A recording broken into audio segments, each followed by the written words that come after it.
භවයේ අඳුර නැසුමිනි පහනයි.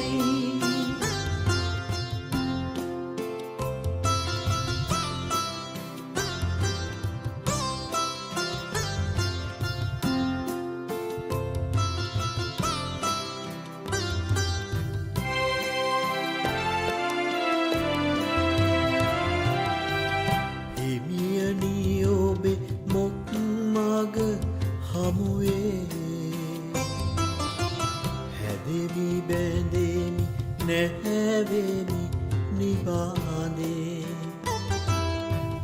තිලෝතිලක සම්බුදු සමිදේ මම දිවා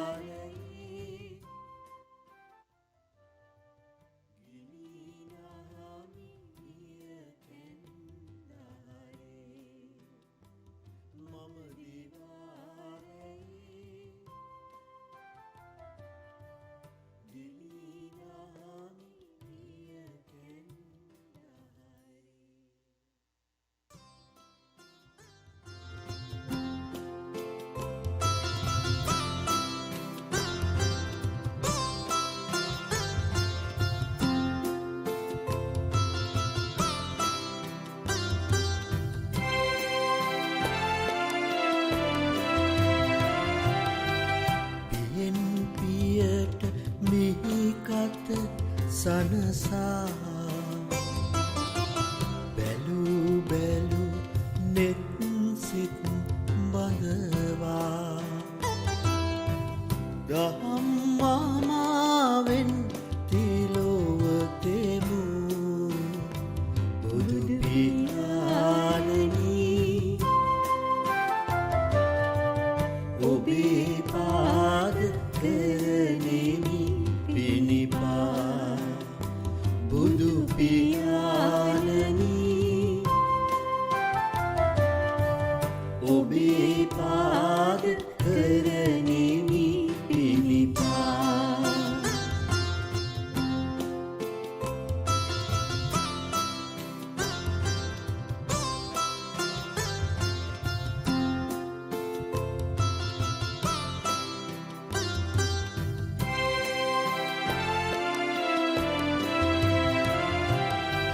සසර සයුරකට නෞකාවයි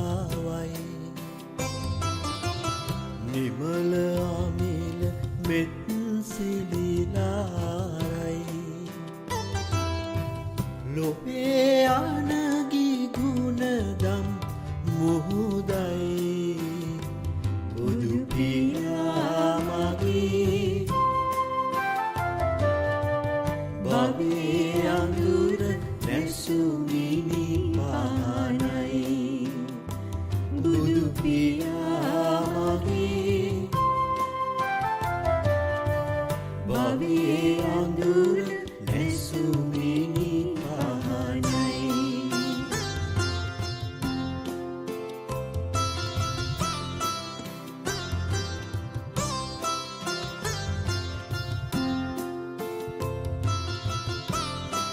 Bodhi හාමුදුරුවෝ තාවා.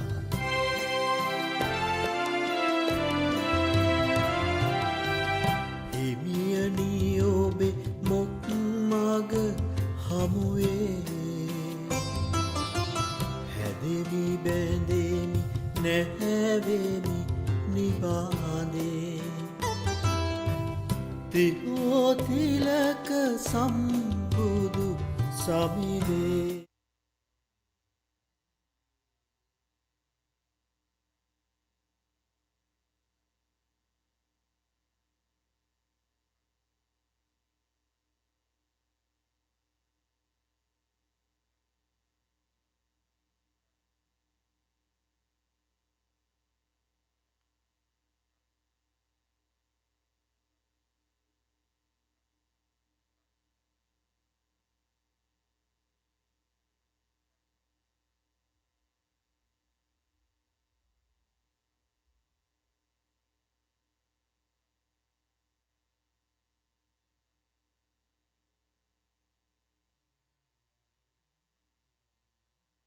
Yes, actually, last night I came here around 10:30.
recording Panya City.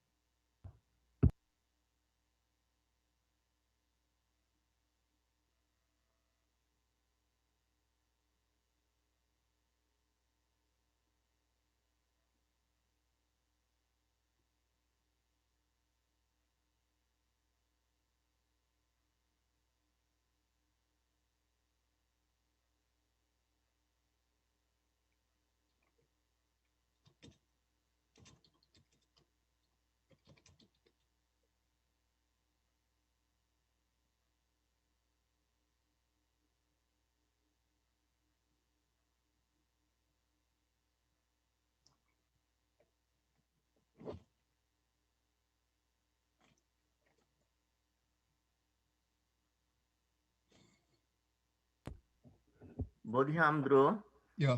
now we will start. It is Okay. 3 o'clock. Okay. Sadhu, sadhu, sadhu. Namo tassa bhagavato arahato samma sambuddhassa. Namo tassa bhagavato arahato samma sambuddhassa. Namo tassa bhagavato arahato samma sambuddhassa. Sadhu, sadhu, sadhu. Pay homage to the Buddha, Dhamma and Sangha. Sadhu, sadhu, sadhu. Most Venerable Bhante Bhikkhu, Bodhi, Amdru and all the other members of the Mahasangha, dear devotees, first of all, I would like to say thanks and pay our veneration on behalf of all our Bhantes and all our supporters toward Bodhi Hamdru. I think 2.5 or 3 months ago, I invited Bhikkhu Hamdru to conduct a special Dhamma talk and discussion at Boston Buddhist Vihara. Accepting that invitation, Bodhi Hamdru is here to do the Dhamma discussion and also explaining the Dhamma toward our supporters. As all of you know, Asala full moon day of Asala, month of July, it is very important day all over the world, Theravada tradition. Today is the day that supporters invite their temple's monk to observe Vasana retreat. Today our supporters also in Boston Buddhist Vihara, they are ready to invite monks who are living here to observe Vasana retreat. As you know, the Vasana period is observed in the temple for 3 month period. The 3 months typically include the month from July to October, full moon days. When we think about the days of the Buddha, the custom was to travel from place to place to teach Dhamma, as was getting the daily meals for a bhikkhus. However, during the monsoon season, this became dangerous and also became a topic of criticism by other ascetic followers. The reason for the criticism was that the monsoon helped new growth of vegetation, and the bhikkhus who traveled place to place and daily would be destroying this new growth. For this reason, many of other ascetics would remain one place for this monsoon or rainy season. All the other ascetics, except monks. So, Buddha asked and declare another new rules for Buddhist monks: stay at one place for 3 month period. And while Buddha advised to monks, during you stay in one place for 3 month period, practice meditation and to develop their spiritual inner part.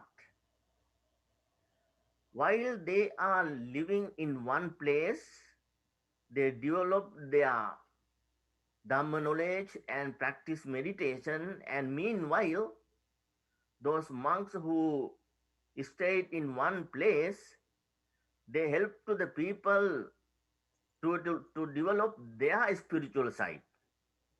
Dhamma discussions, Dhamma talk, and meditation, lot of religious activities were going on those days and even today. This is this season, especially monks and lay people make vows each other, each side. Monks, while they are helping the people to develop their spiritual side and also getting knowledge about the Dhamma, and lay people, as a gratitude for that, they provide four requisites to the monks: pindapata, food, senasana, shelter, and also medicine, and also robes, clothes. Those are the four requisites for monks, and the lay people support to the monks by giving those four requisites. While they are terminating this 3 month period, it called termination of was or rainy season. Was pavarana we called, termination of rainy season. That day, people organize a special ceremony, robes offering ceremony. That is very beautiful and grateful and very great meritorious activities. So these are the traditional and custom to practice and to do this Vasana period. Today is the beginning day On this day, Bodhi Hamdru is there to give a Dhamma talk and discussion. So, on behalf of our Panyasiri Hamdru, who is the resident monks, and all the other supporters, I would like to invite respectfully Bodhi Hamdru to do the rest of works and also give a Dhamma talk. Please listen, everybody. Sadhu, sadhu, sadhu. Was I supposed to conduct a meditation also? No, just Dhamma talk, Dhamma discussion. Okay, okay. Okay, so I want to thank Venerable Dhammajoti and Venerable Panyasiri for inviting me to give a talk on this occasion. And I will give not a long talk, because I gave I conducted a 2-hour class this morning already. So I will give a talk maybe about 40 minutes, and then we can take some questions. Yeah, so today commemorates not only the beginning of the Vasa, or the rainy season for the monastics, but it's also said to be the anniversary of the day in which the Buddha gave his first formal discourse, which we call the Dhammacakkappavattana Sutta, the discourse by which he set in motion the wheel of the Dharma. And so this took place in the deer park near the city of Varanasi in northern India. And once that wheel of Dhamma was set in motion, then it continued to turn and to revolve, and the wheel rolled first over the greater part of northeast India. Then during the time of King Ashoka, then it rolled over the rest of India, and from India to Sri Lanka and parts of Southeast Asia, even going as far as the Gandharva, which is now Pakistan, and eventually Afghanistan.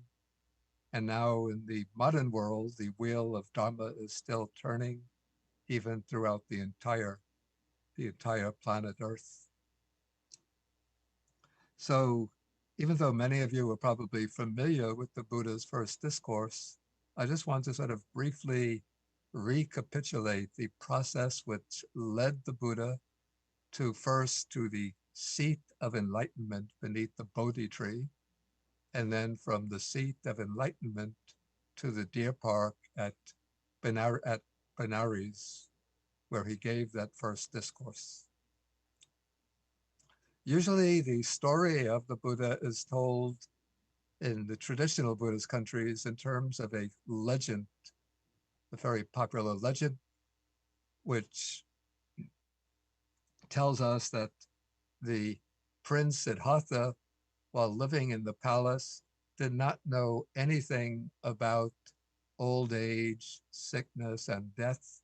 He was completely oblivious to those realities of life, and he discovered them only in his 29th year when he made an excursion outside the palace and first encountered an old man walking down the street leaning on a walking stick, a sick person lying by the side of the road, and a corpse in a funeral procession. But this, of course, we should not take literally, but we should see this as a kind of objectification or symbolic representation of processes that were taking place internally within the mind of the young elite aristocrat Siddhartha. And in fact, a very important sutta accounting the Buddha's quest for enlightenment is in the Majjhima Nikaya. It's the sutta number 26, called the Arya Pariyesana Sutta, the discourse on the quest, on the noble quest. And in that sutta, the Buddha tells us that when he was a young man living under luxurious conditions. Like any other, like most young people today, he was fascinated by the enjoyment of, of worldly indulgences. And he said that he was himself subject to birth, but pursuing things that was subject to birth, himself subject to old age, subject to death, pursuing things that are also subject to old age or decay, subject to death, to vanishing, to destruction. And he mentions among these things was, I'm sorry to say, but wife and children. Um, he mentions the possessions of a wealthy person of that time, cattle and horses, sheep and goats, um, gold and silver. Today, we can vastly multiply the types of objects that we can become attached to. But then he said that as he reflected, he came to realize and to ponder, when I'm subject to birth, old age, and death, when I'm subject to sorrow, to grief, to defilement, why am I seeking things that are subject to birth, old age, and death? Why am I seeking things that are also subject to sorrow and to defilement? And then he thought, why shouldn't I go and seek that which is unborn, without aging, without death, the state that's free from sorrow, free from defilement? And then he calls it the Anuttara Yoga Kema, the unsurpassed security from bondage, Nibbana or Nirvana. So then in the prime of life, he says, with jet black hair, with all the strength of youth, he gave up the household life, cut off his hair, shaved his beard, and put on the ochre robes of a mendicant, and then went out seeking the path to liberation. And the sutta tells us that he became the disciple of two of the foremost meditation masters of the time. Under one of those meditation masters, Alara Kalama, he learned about a meditative state called the base of nothingness, one of a very, very deep stage of samadhi, of meditative absorption. He quickly mastered that state to the point that his teacher told him, "You are now my equal in the practice of this meditation. So the two of us will lead this community together." He had the community of disciples. But the Bodhisattva, as we call the future Buddha, reflected that this meditative absorption, the base of nothingness, is not the state of Nibbana. It's only a very deep state of absorption, which is perishable, still conditioned, still defective, not yet the path. And so he left his first teacher, went to find another teacher. He found another teacher called Uddaka Ramaputta, and he learned Uddaka's system of meditation, which led to still a deeper stage of samadhi called the sphere of neither perception nor non-perception. But again, he was not satisfied with that attainment, because he realized that even this stage, the highest level of samadhi, does not on its own bring liberation. So then he took up this practice of extreme asceticism that was popular amongst the ascetics of that period, fasting for long periods, bathing, submerging his body in water throughout the day, um, sleeping on beds of thorns, exposing his body during the hot season to the heat of the sun, during the cold season, diving into icy water. All of this undertaken in the belief that it's by tormenting the body, by afflicting the body, that one can liberate the spirit, the soul, from the bonds of worldly existence. And so he carried on this practice, according to the text, for 6 years, taking it to a limit that no other ascetic of his time had ever taken it. But then he realized that these practices, these extremely grueling, austere practices, could never lead to liberation.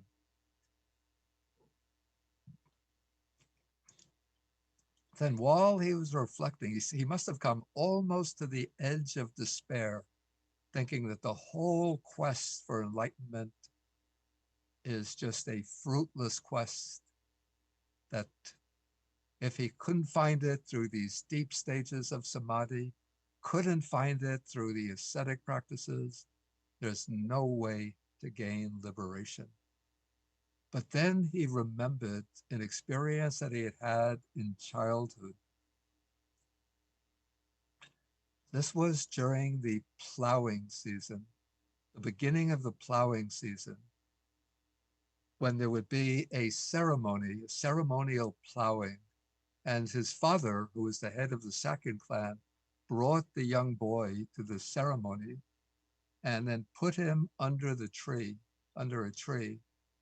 And while he was sitting under that tree, he crossed his legs and started just to observe his body in the breathing, in the act of breathing. And while he was doing that, he went into the first meditative absorption, called the first jhana.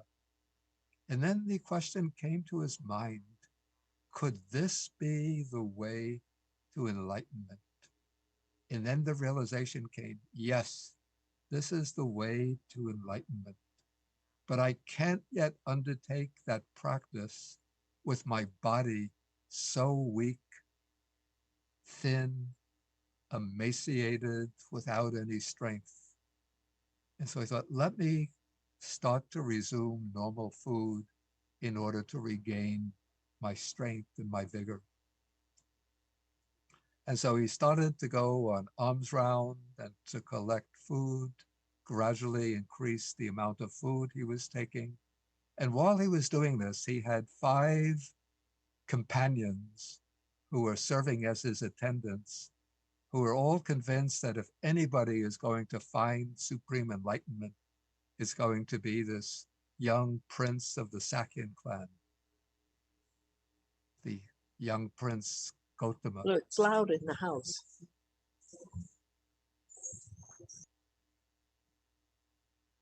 Yeah, I think you have to mute the...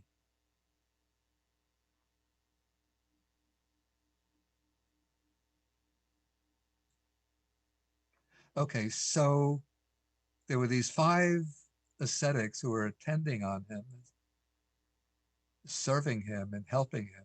And when they saw that he started to resume taking food, they thought he's given up on striving. He's become lax and luxurious. He's backsliding. And then they abandoned him and went off to Benares, and they left him behind at the town, near the town of Uruvela. And so now he was all alone.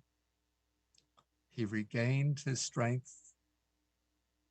And then when he had reached sufficient strength and energy and vigor, then one night, one evening, he crossed his legs. He found a nice spot under a tree, which we now call the Bodhi tree. He crossed his legs and made the determination that I will not rise up from the seat until I have destroyed the defilements, and attained the enlightenment. And then according to the commentarial accounts, at this point, the forces of Mara is the evil one, the tempter, the head of the armies of the demons, came to try to drive the Bodhisattva away from his seat. They tried to frighten him, to tempt him, to challenge him. But despite all of their tactics, all of their devices, the Bodhisattva remained firm in his seat until the armies of Mara were dispelled and driven away. And then that night, the Bodhisattva entered into the 4 stages of meditative absorption, the jhanas.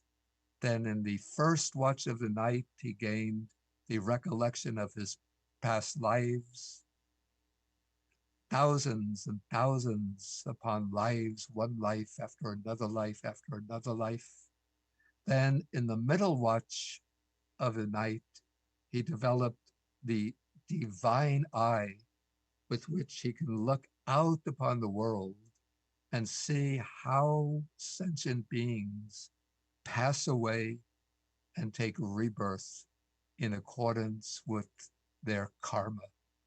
And so with that knowledge that arose in the middle watch of the night, he was penetrating and understanding the working of the law of karma. And so we could see from these first 2 knowledges, with the knowledge of his past lives, he could see how again and again he went through this process of life, that we cherish this life so much, but he could see how he gets born, he grows up, becomes mature, maybe he falls in love, he gets married, he gets a job, works at a job, has children, he's attached to the wife, attached to the children. Maybe the wife dies, there's grief. Maybe the children die, there's sorrow and grief. The job gets boring. Then he grows old, he falls sick, he dies, then takes rebirth elsewhere. And so he's seeing how this process gets repeated again and again. And each time everything seems so real, so substantial, so solid, but just with the snap of a finger, it all vanishes and replaced by a completely different scene. Maybe one life he's living as a farmer in India. Next life he's a merchant in China. Next life maybe he's a businessman in Great Britain. Next life he's maybe a Native American in North America. Next life he's back to India. So all these scenes are changing. And so he's really getting to see the dukkha of going through this process again and again. And in the middle watch of the night, seeing the workings of the law of karma, he's seeing how sentient beings, sometimes they can be living in states of great power and luxury and enjoyment, maybe even financing their own rocket to take them into outer space and then coming back to Earth. And then if they commit unwholesome deeds in that life, then the next life they're reborn maybe as a hungry ghost. Or if they do really terrible deeds, down into the hells. Or if they behave like animals, they're reborn as a dog, as a cat, as a cow, as a horse, as a lion, then back to the human realm. So he's seeing the whole workings of this unfolding of the law of karma across the different realms of rebirth. And so now, in wider and wider dimensions, he's seeing the unsatisfactory nature, the dukkha nature of conditioned existence. So then in the last watch of the night, he turns his focus of the mind to uprooting the defilements that keep us bound to the cycle of repeated birth and death. These are called the asavas, a word that's very difficult to translate into satisfactory English. Sometimes we use, I follow Venerable Nyanamoli, he used the word taints. Other translators use the word influxes. Some use the word outflows. But these are the deep defilements that lie buried at the bottom of the mind and that flow into active consciousness, keeping us tied to the cycle of birth and death. So now in that last watch of the night, the Bodhisattva started to practice insight, examining the nature of the body and mind, developing ever keener insight into the nature of the body-mind complex, what we call the five aggregates, until he came to a penetrating understanding of the full range of dukkha, the full deep meaning of suffering. And then seeking the cause of suffering, he saw that suffering arises from craving, the craving for enjoyment through the senses, the craving for power, craving for position, craving for new existence in one form or another. And then he saw that underneath craving, what supports craving and nourishes it is ignorance, lack of understanding, lack of insight, lack of penetrating knowledge into the true nature of things.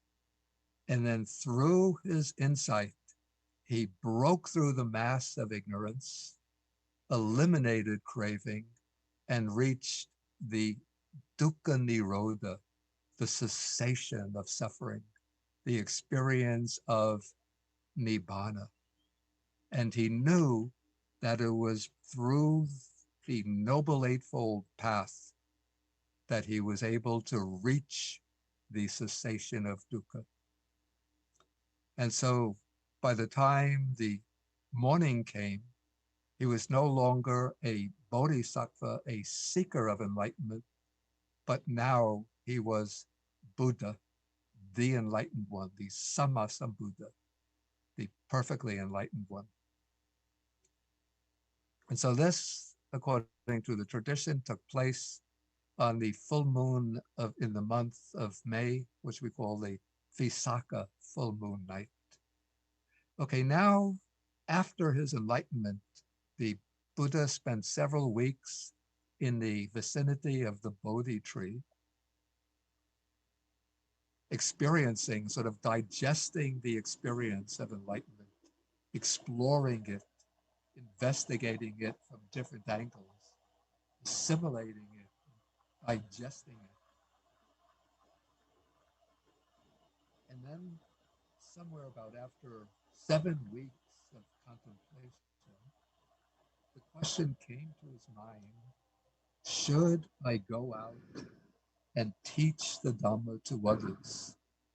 And then he reflected and he thought, this Dhamma that I've realized is so deep, so subtle, so difficult to see, difficult to understand.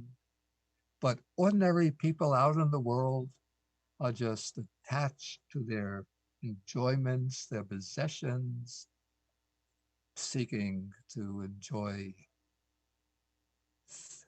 the pleasures of the senses, seeking higher position, seeking fame, seeking praise. And if I were to go out and to try to teach this Dhamma, others would just laugh at me and think he's just foolish. What he's teaching is just nonsense. And so then he decided, he said, let me just stay living in the forest, enjoying this peace and tranquility that I've realized until I pass away into nirvana. But then when that thought came into the mind of the Buddha, then one of the high deities called the Brahma Sahampati from one of the divine realms realized that if the Buddha doesn't teach the Dhamma to the world is lost. There'll be no liberation from the cycle of birth and death. So Brahma disappeared from the Brahma world, came down in front of the Buddha and pleaded with him and said, Bhante, please don't think that way. Please, oh blessed one, you are the one who has made that very special breakthrough so rare in the world. Please go forth and teach the Dhamma. There are beings with little dust in their eyes who are able to understand. For their sake, go out and teach. And then the Buddha listened to this request of Brahma, and then again he looked out with his special vision, his supernormal vision. He looked out upon the world and he saw that living beings are like lotuses in a pond. So in a lotus pond, there are some lotus flowers that grow underneath the water and they blossom underneath the water and remain all the time under the water. There are other lotus flowers which come close to the surface of the water. They blossom there and remain immersed in the water. But there are other lotus flowers that come right up to the surface of the water, and all they need is the light of the sun, and then they blossom. And so the Buddha saw that there were some people in the world who were like that last group of lotus flowers. They were on the surface of the water, so to speak, but their minds were still closed. All they needed was the light of the teaching, the light of the Dhamma, and then they would open and blossom with wisdom and liberation and realization. And so for their sake, the Buddha decided to leave his seat beneath the Bodhi tree and walk. The question came to his mind, who should I teach first? And first there came to his mind his first meditation teacher, but then he realized that that teacher had already passed away. This was 6 years ago that he studied with him. Then he thought, how about my second teacher, Uddaka Ramaputta? But then he realized Uddaka has already passed away. And then he thought, what about the 5 ascetics who were my companions when I was striving? And he thought they would be good recipients of the Dhamma. And then he asked himself, where are they now living? And with his divine eye, he could see that they were staying at the deer park outside of Varanasi. And so he got up and started to walk in the direction of Varanasi. And while he was on this journey, about halfway through, he crossed paths with another ascetic named Upaka. And Upaka was very impressed by the manner of the Buddha. He came up to him and he said, oh, Venerable One, your body seems so peaceful. Your facial expression is so calm, so clear, so peaceful, so radiant. who is your teacher? And whose Dhamma do you teach? Whose Dhamma do you follow? And the Buddha said to him, I don't follow anybody else's Dhamma. I am the enlightened one in the world. I am the Arahat in the world. I am the fully enlightened one, and I'm on my way to Varanasi to beat the drum of the Dhamma.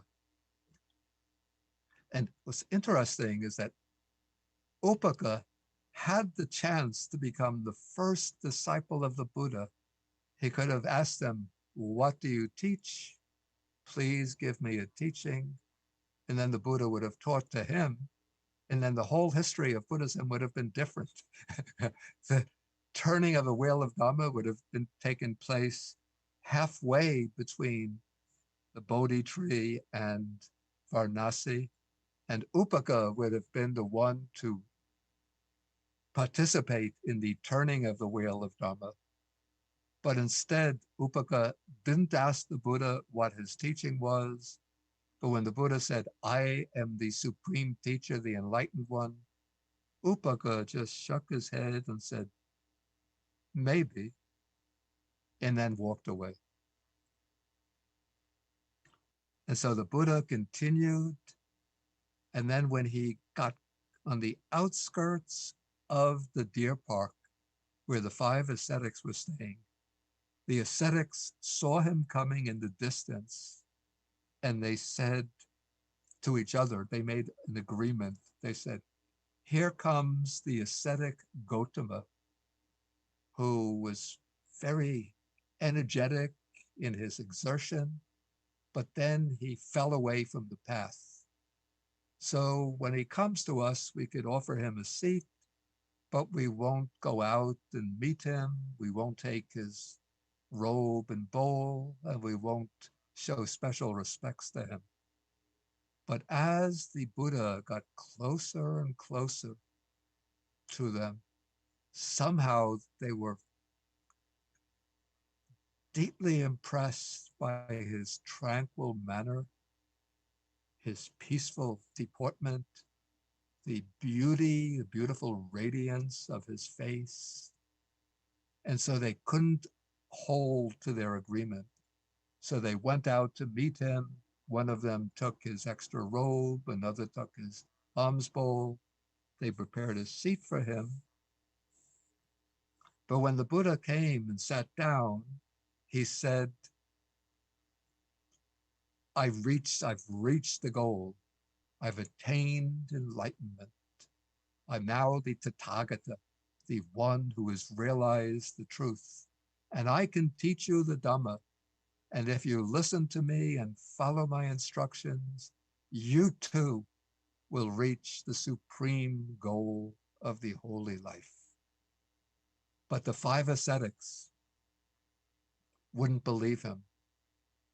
They said, previously you were practicing very vigorously, but then you gave up and dropped away and took up a life of luxury. So 3 times the Buddha tried to convince them. 3 times they refused to listen to him. But then the Buddha used a different tactic. He said to them, you know me well. You know that I am a sincere person, that I wouldn't try to deceive anybody or mislead anybody. Previously, when I was striving, we were together for a long time. Even when I was undertaking such afflictive practices, such stern practices, I never claimed to be enlightened. But now I'm telling you that I've reached the goal. I've attained the enlightenment. Do you think I'm deceiving you? And at that point, the 5 ascetics could no longer put up their resistance. Now they said, we accept your word, Bhante. Teach us the Dhamma. And then the Buddha started to expound. First, he had to explain to them, to clarify for them why he abandoned the ascetic practices, and what was the path that he had found, the alternative path. So he said that there are two ways of life that should not be followed by one who has gone forth into homelessness. One is the indulgence in sensual pleasures, because the purpose of our uh, taking up the renunciant life is renunciation, to renounce pleasures and enjoyments. But the other extreme that should be avoided is the extreme of attakila matanu yoga, the extreme of self-mortification, of afflicting the body. And so the Buddha said, then he continued and he said, avoiding these two extremes, I discovered the middle path, the way that leads to true insight, to liberating knowledge, to true wisdom, to dispassion, to peace, to enlightenment, to nibbana. And then he expounded for the first time what that liberating path is. He called it the Noble Eightfold Path of right view, understanding things correctly, particularly understanding the Four Noble Truths, right intention or right motivation, giving up the impulses of towards sensual enjoyment, towards ill will, towards harmfulness, and instead developing a mind of detachment from sensuality, a mind of goodwill, a mind of non-harming. Then he went on to explain right speech, right action, right livelihood, the ethical factors of the path. And then he spoke about the three factors of mental training: right effort, the effort to remove defilements and to cultivate wholesome states of mind; right mindfulness, the special discovery of the Buddha, the applying the mindfulness to the contemplation, the observation of body, feelings, states of mind, and mental phenomena. And then right concentration, unifying the mind into a state of one-pointedness, and then using that one-pointed mind to contemplate, to investigate, and to examine the true nature of things. Okay, and then having revealed to the five ascetics the Noble Eightfold Path, then the Buddha went on to speak about the Four Noble Truths that he had realized. And after explaining briefly the Four Noble Truths, he went on, and this is a part of the discourse that's often overlooked, to speak about the four tasks or four jobs that we have to perform with regard to the Four Noble Truths. So he said there's the noble truth of dukkha, the truth of suffering. This noble truth of suffering has to be fully understood. We have to understand the different aspects of dukkha, of suffering, and particularly sort of the key to this first noble truth is to understand the nature of the five aggregates, which are, the Buddha says, that is the heart of dukkha, panchupadana kanda, the five aggregates or factors of body and mind associated with clinging: material form, feelings, perceptions, volitional activities, and consciousness. So we have to fully understand these five aggregates, particularly to understand them as impermanent, as unsatisfactory or dukkha, and as non-self. Then the second noble truth, the Buddha says, is craving and the other defilements associated with craving. And then the special job or task regarding the second noble truth is to abandon craving. So we have to work gradually through our practice to reduce our clinging, our craving, our wild desires. We have to tame the mind, and ultimately we have to uproot our craving. And we uproot craving through wisdom, through insight, through realization. And then when we uproot craving, eliminate craving, then we reach the third noble truth. The third noble truth is dukkha nirodha, the cessation of suffering. And the Buddha says the task regarding the cessation of dukkha is to realize it, to attain it. So we have to aspire for the cessation of dukkha, and then we have to attain the cessation. And we attain the cessation of dukkha by eradicating craving.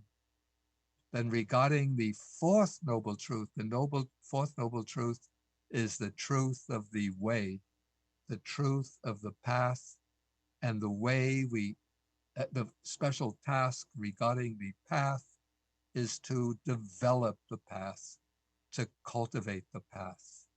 And so when we cultivate the path, then as we do so, we come to understand the first noble truth. When we understand the first noble truth, we weaken and reduce our craving and ignorance. And then when we reduce our craving, and when we eliminate craving and ignorance, then we penetrate and understand, realize the third noble truth, the truth of cessation or nibbana. So this was the turning of the wheel of Dhamma, the setting in motion of the wheel of Dhamma, which took place for the first time, according to the tradition, on the full moon night or full moon evening in the month of July. In the Indian calendar, the month, the Asala full moon evening. And so this evening is the full moon of July. And so we're now celebrating not only the beginning of the Vasa, but also commemorating that day when the Buddha first set in motion the wheel of Dharma. And that wheel has rolled down now for over 25 centuries and is still rolling today. And so our own tasks as followers of the Buddha's Dharma is the same as those the Buddha mentioned in the first sermon, to try to understand the first noble truth, to reduce and overcome craving, to realize nibbana, the cessation of dukkha, and to do so by cultivating the 8 factors of the Eightfold Noble Path. Okay, maybe what this can do for my talk, and maybe we can take some questions.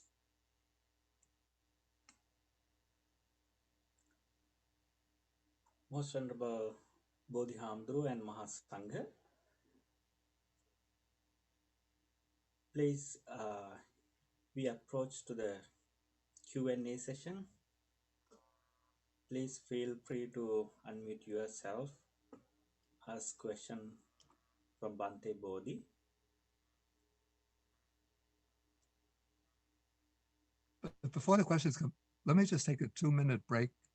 I want to get some water because my throat is getting dry. Sure.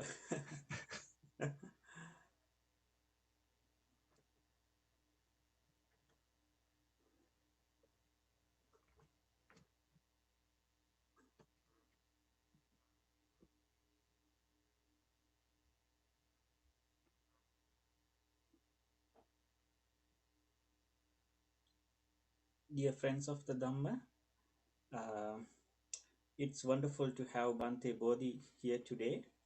So I hope we can get the opportunity to ask Dhamma question from Bante Bodhi.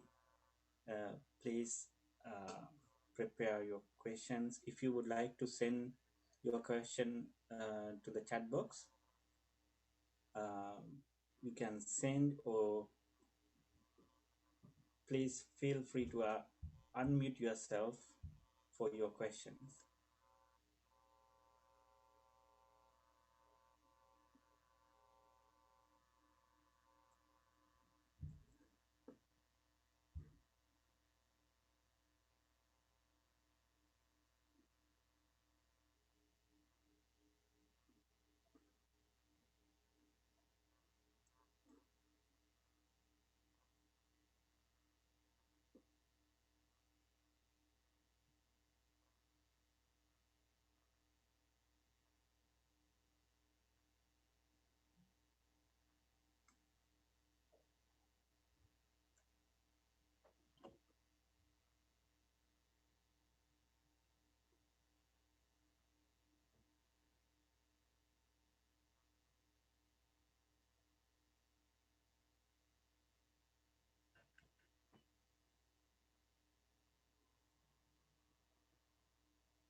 Okay, how do we do this now?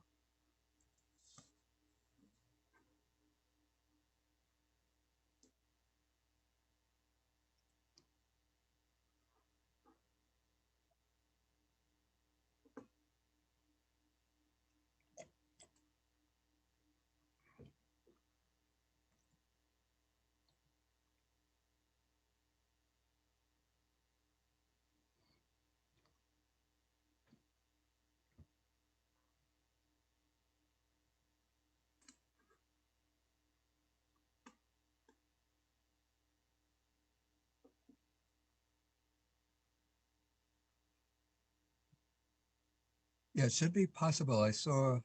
Yeah, Bante, I received one question uh, asking, please Bante explain how to go about practicing Satipatthana as a beginner or causal practitioner. First question. Okay, okay, I see the questions. Let me read them off. Okay, I see. I compiled some questions and thought to send them to you. I thought being able to peruse them might be helpful. Okay, I'll just take them in order. It is said that a Buddha can directly see and know what practice is most suitable for each individual. Since at this time there is no Buddha to look into our minds to see what practice would be most suitable for each of us, what would be a good approach to discover it for ourselves?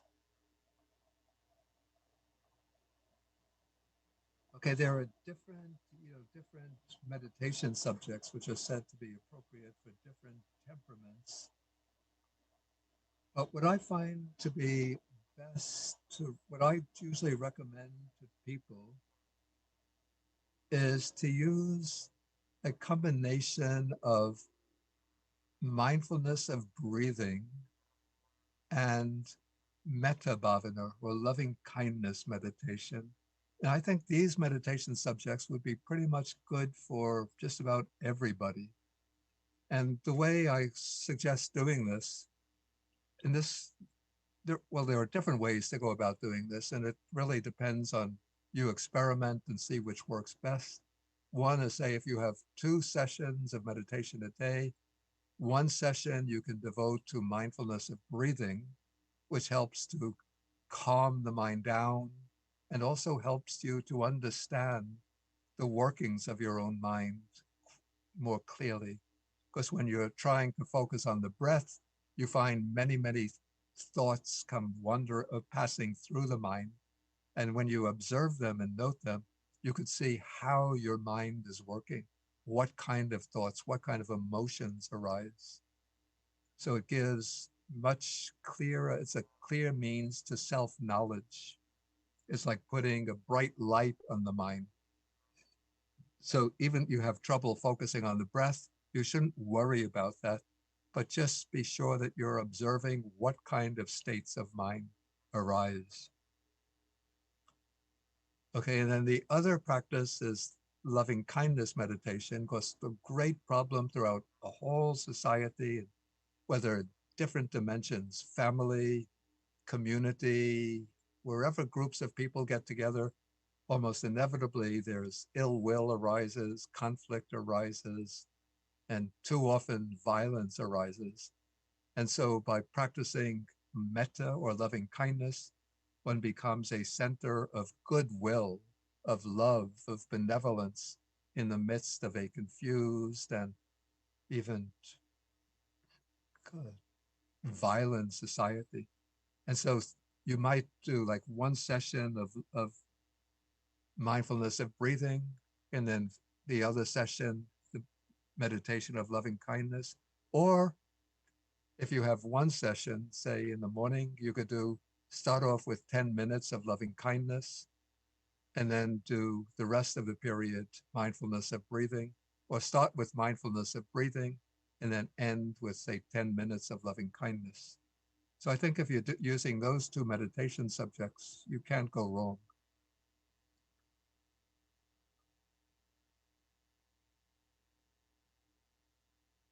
Okay. Question 2. How does the skilled practitioner balance their effort to cultivate Dhamma alongside the responsibilities of lay life? And question 3 and question 2 seem very similar. How does the skilled practitioner keep a disciplined daily practice? Okay, question 2. I don't think we should make a sharp duality or distinction between cultivating Dhamma and fulfilling the responsibilities of lay life, because fulfilling one's responsibilities in our everyday life is part of cultivating Dhamma. But maybe the question means, how do you balance having a daily meditation practice with fulfilling one's responsibilities in lay life? Or having it maybe broader than just a meditation practice, but a special intensive practice of cultivation alongside one's regular responsibilities. So I'd say it's important for a dedicated practitioner to carve out of their daily schedule at least one period a day, preferably 2 periods, which will be dedicated to practice. And the amount of time you could devote to this, that you have to determine based on your schedule. But I say try to the ideal would be at least half an hour twice a day. Better if you could make it hour period, both morning and evening or night. And in that period, you could devote to some chanting. Don't think that serious Dhamma practice means only sitting in quiet meditation, but you could use that period for maybe some chanting if you know the standard chants, and maybe recitation, like you can have maybe a text like Dhammapada and make it a point to read maybe one chapter a day or at least several verses a day, and then have a period for meditation, whatever approach of meditation you prefer. But it takes the determination to stake out that period and stick to it every day. Of course, occasionally there might be times when you can't fit in that period, but one should try to make it a habit to fit in that period every day. And at the minimum within that period, what one should do is recite the 3 refuges, and if you're a lay practitioner, recite the 5 precepts. On top of that, you can recite the verses. There are standard verses of homage to the Buddha, Dhamma, and Sangha. So recite those verses. And then, as I said, you could add reading a chapter or part of a chapter from the Dhammapada, then use the rest of the period for the focused meditation. So maybe that deals with questions 2 and 3.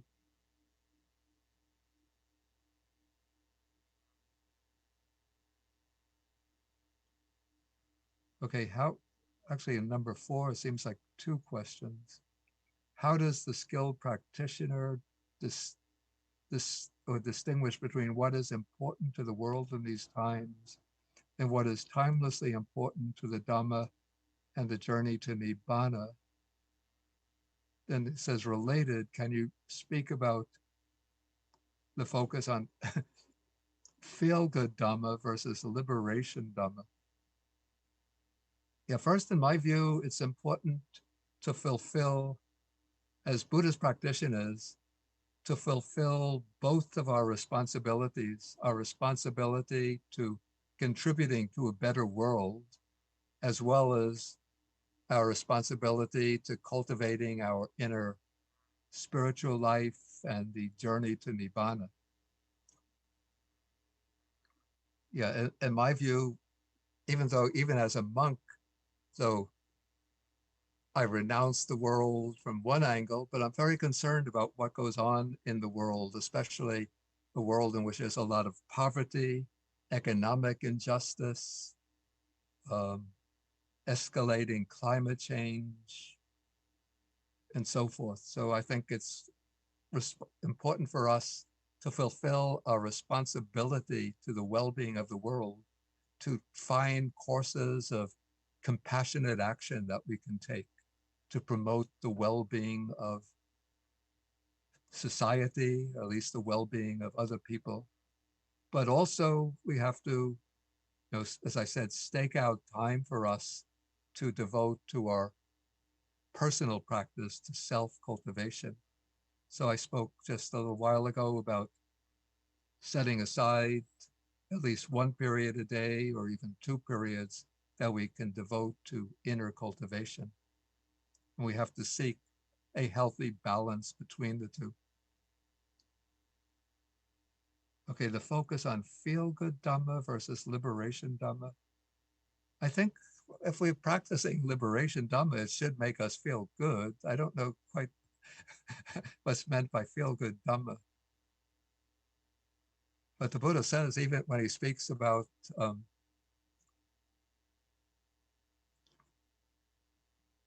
he says that the practitioner goes off and cultivates, and as he's cultivating, then there arises pamoja. Pamoja is, we say, joy.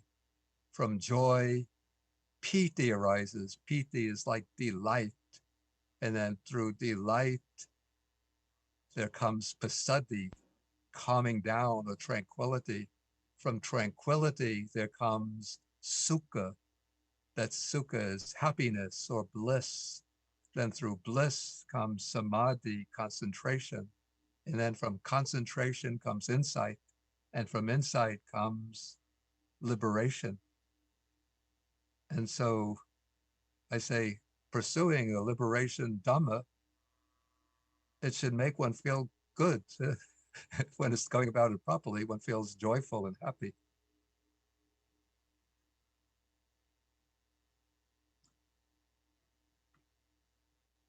Oops.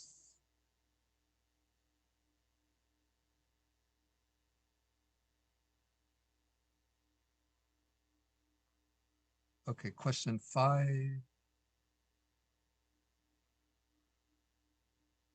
how does the skilled practitioner develop and maintain spiritual friends and relationships despite the unwise and counterproductive relationships that show up? How to deal with unwise, or I guess we say unbeneficial relationships. Okay, as probably you know, the Buddha speaks very, very highly about kalyana mittata, good friendship or spiritual friendship, and he praises it as the core of the spiritual life, and even says it's the entire spiritual life is good friendship. And so it's important for a practitioner who wants to develop in a wholesome way to have spiritual friends. And the way I see it, there are two senses or two aspects of spiritual friendship. I could call these, or we might call these, the vertical aspect and the horizontal aspect. The vertical aspect of good friendship means that you take as a good friend a, you call it a senior person, a superior person, a person that you can regard as a teacher or a guide that you turn to for help, advice, inspiration, and so on. So that's the vertical good friendship, the relationship between a student and the teacher. And then the horizontal good friendship is friendship between people who are sort of roughly at the same level in walking the path together. People in the same community who maybe attend the same temple, the same center, and maybe practice together, discuss the Dhamma together.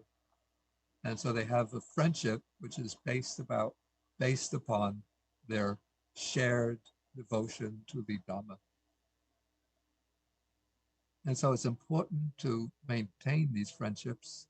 Now, sometimes it's said, I guess this might be the intention of the question, the relationship becomes counterproductive. And this is a sad fact.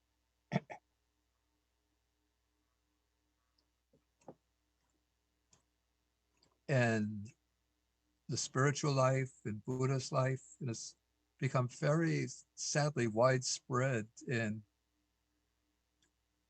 Buddhist communities here in the US, that there's somebody that people look to as a great teacher. Many people turn to them as a guide, and sometimes they become very famous, very powerful. And then after some time, it could be months or years, it turns out that the person has been maybe engaging in unwholesome or illicit sexual relationships with students, or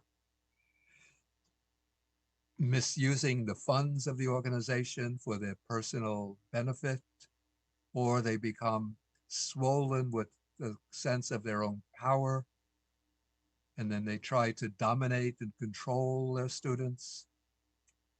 This is a very big topic, and there's been many, many discussions around this. But if you find that you're in a relationship with such a person in the role of a teacher, if you see the person is in the role of a teacher is going a little bit astray, in my opinion, it's important for the student to speak to the teacher to help to get them to go back onto the right path.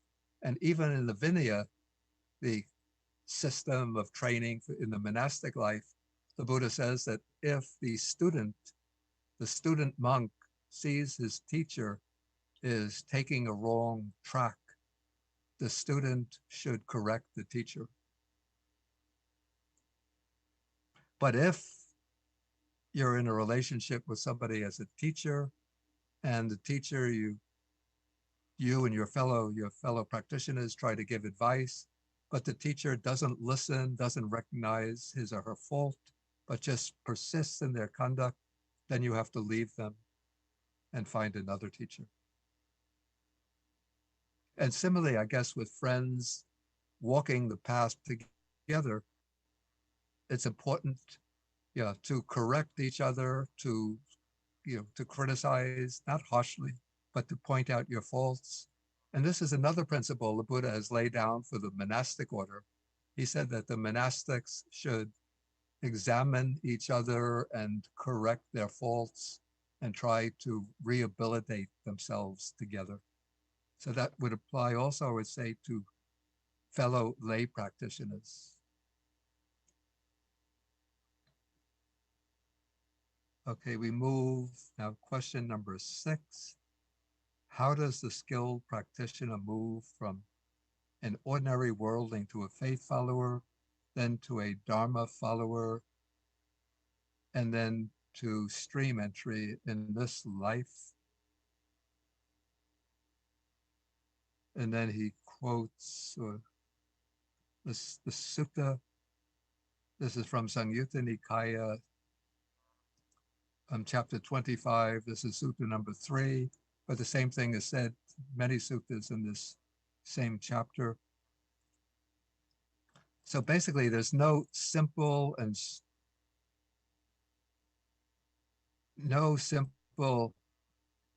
short, no simple shortcut to that process, but it's a matter of practice, undertaking the practice, and you could say in sila, samadhi, and panya.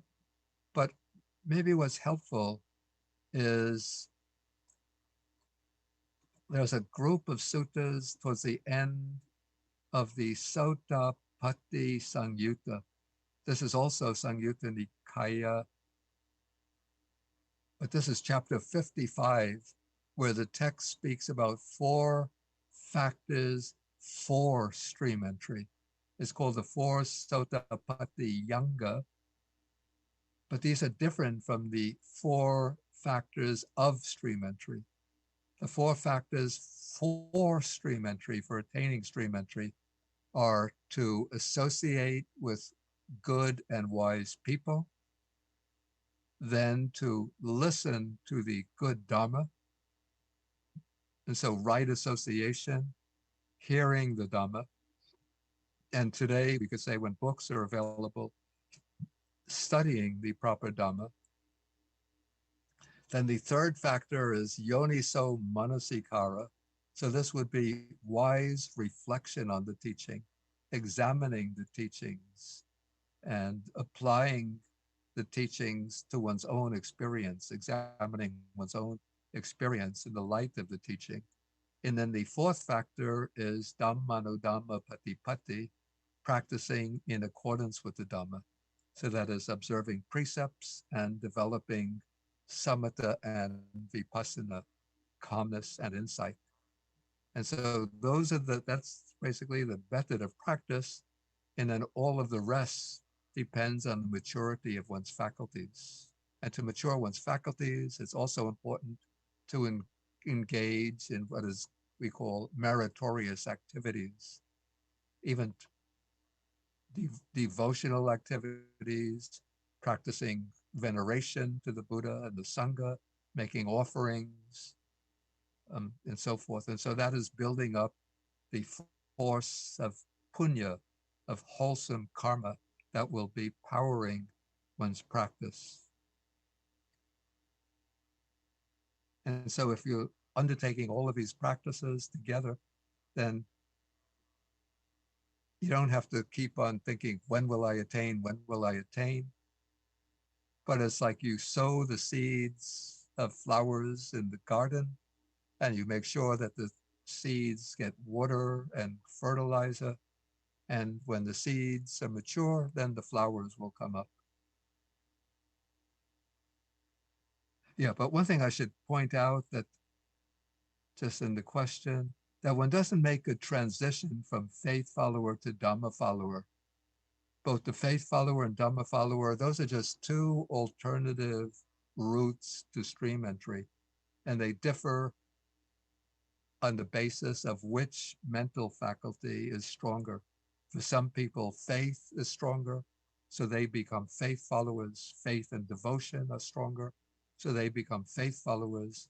For other people, panya, wisdom or investigation is stronger.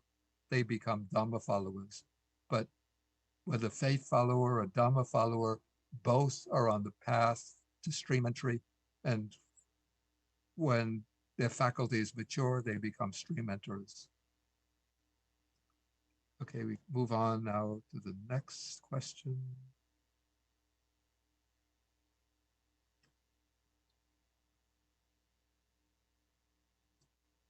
Okay, question number 7. How does the skilled practitioner work with doubt and worry and so forth? So these are factors that are comprised within the 5 hindrances, and there are different methods of working with any of the hindrances. And first, I would say with regard to doubt, there are different types of doubt, and I would actually distinguish doubt into 2 broad categories.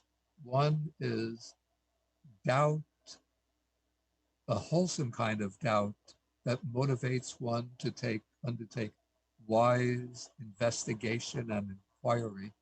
So this is things in the Dhamma that you don't understand, or even you might have some doubt about the Buddha and the Aryan Sangha.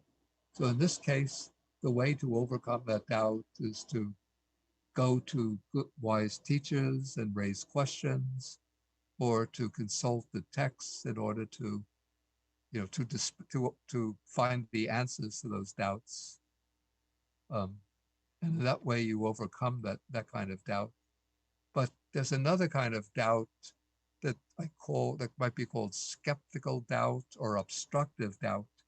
So this is the doubt that keeps on scratching the mind, that doesn't let the mind settle down and become calm. And this, almost we could see this as maybe a tendency of the mind that's sort of trying to pull you away from the path. And so when this kind of doubt arises, one of the ways to deal with it is just when it occurs, especially in meditative situations, just note it as a doubt and just put it aside and go back to one's primary object. Okay, with worry also, there are many different methods of dealing with worry. One way is, I could just mention 2 ways.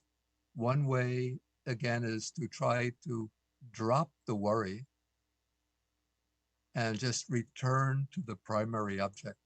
If it's the breath, observing the breath.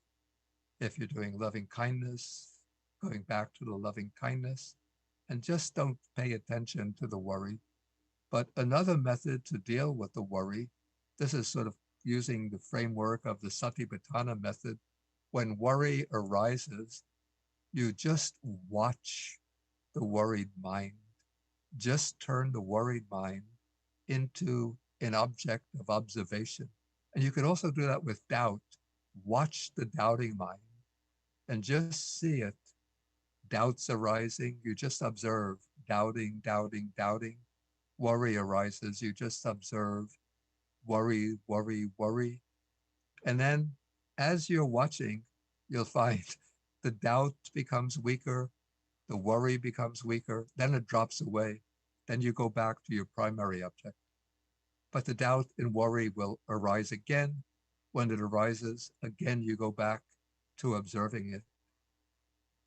Yeah, to deal with these kind of obstacles, I could recommend a little booklet you could find online as a PDF.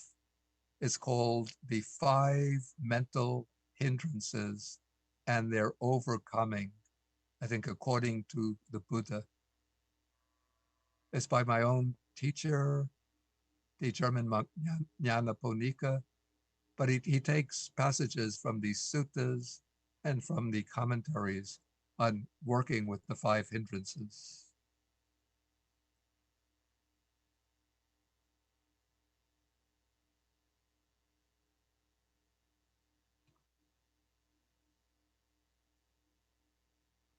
Okay, how does this is question number 8.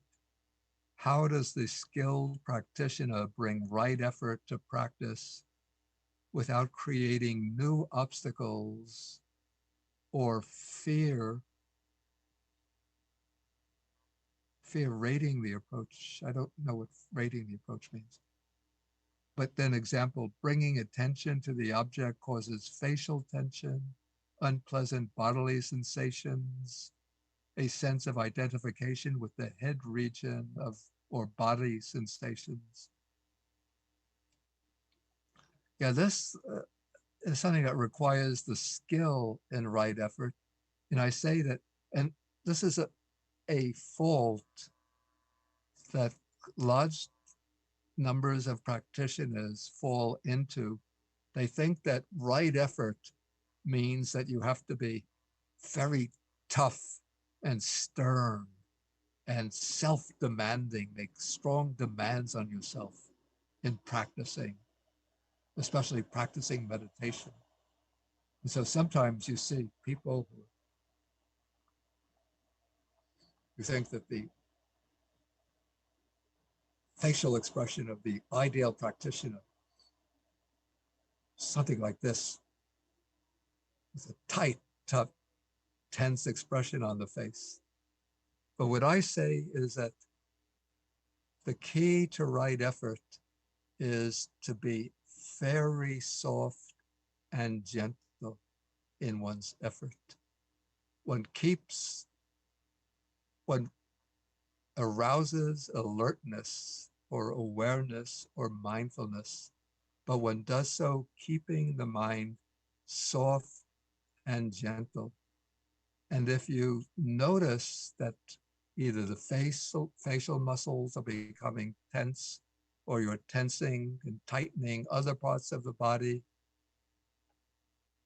notice it and then soften up and relax those muscles of the face or in the body. Let them become as soft and gentle as possible.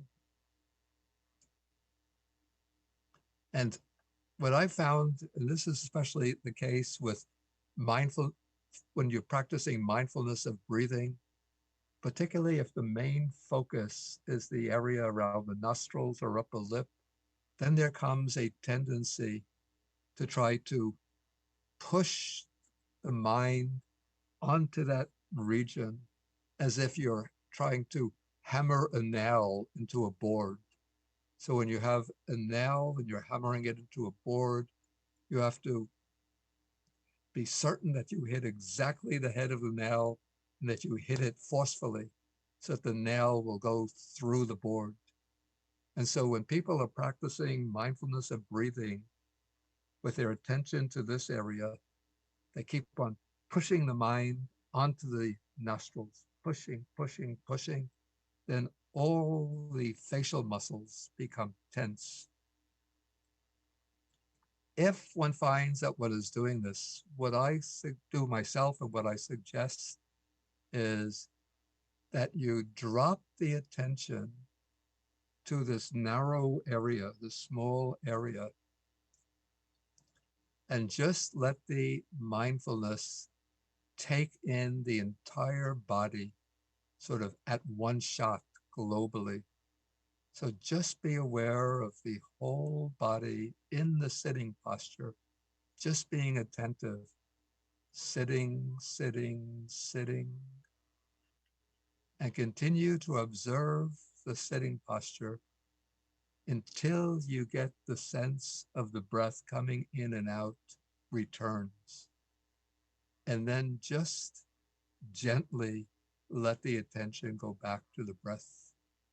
But if you find that the mind is too tense, always becomes too tense when focusing around the nostrils or upper lip, then what I suggest is using some other area to observe the breathing, taking either the expansion and contraction of the chest or the rising and falling of the abdomen. These are broader areas so that the mind doesn't develop this narrow focus on one point.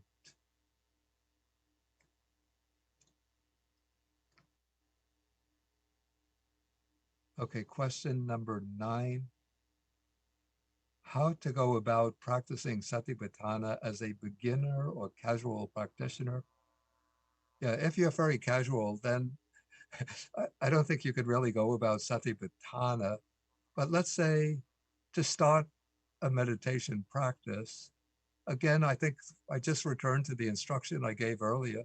Start with some combination of mindfulness of breathing with loving kindness, short periods of loving kindness meditation, and set aside certain period every day that will be devoted to that practice, and make a determination, like every day, unless I'm sick or there's some emergency that I can't avoid, I will devote this amount of time at this time of the day to this practice. And in that way, you build up a regular practice, a habitual practice, so that you, when that time comes around, you feel that you have to devote to that practice.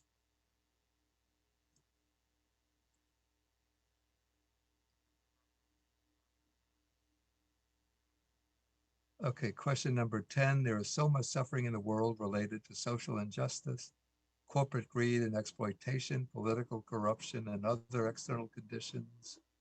How can, how can going on meditation retreats, short and long, help ease and end the suffering in the world? Yeah, first, I don't think like meditation practice or meditation, even long meditation retreats in itself is a key or solution to solving all of these practices in the world. Maybe what it could do is to make one more sensitive and more aware, say more compassionately aware of these manifestations of suffering in the world, so that one feels a stronger commitment to do something to alleviate the suffering in the world. Then in that case, you have to decide within the limits of your time, the limits of your ability, what you can contribute realistically.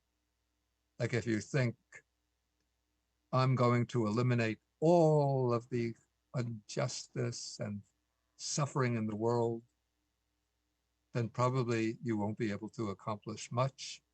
But what I found useful, what I suggest to people, consider the various types of collective suffering, whether poverty, hunger, homelessness, the suffering of animals, the self-destructive, human self-destructive suffering of environmental damage and climate change, and find one cause, one campaign, one movement that strongly resonates with you and that you feel that you can make some kind of personal commitment to, either by making donations to support it or by devoting some time and energy, some way to create greater justice, greater peace, greater environmental sustainability in the world, and then make that a personal commitment. Then you'll be combining both self-cultivation,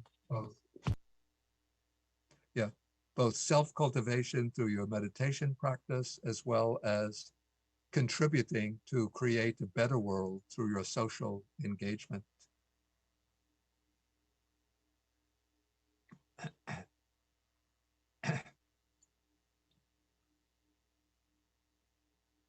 Okay, question 11. It seems basically to be along the same track as the question 10.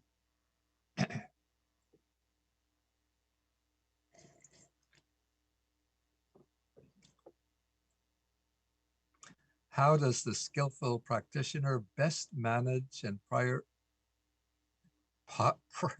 prioritize their effort, energy, time, and resources with regard to their own path to liberation, as opposed to or alongside the liberation of other beings?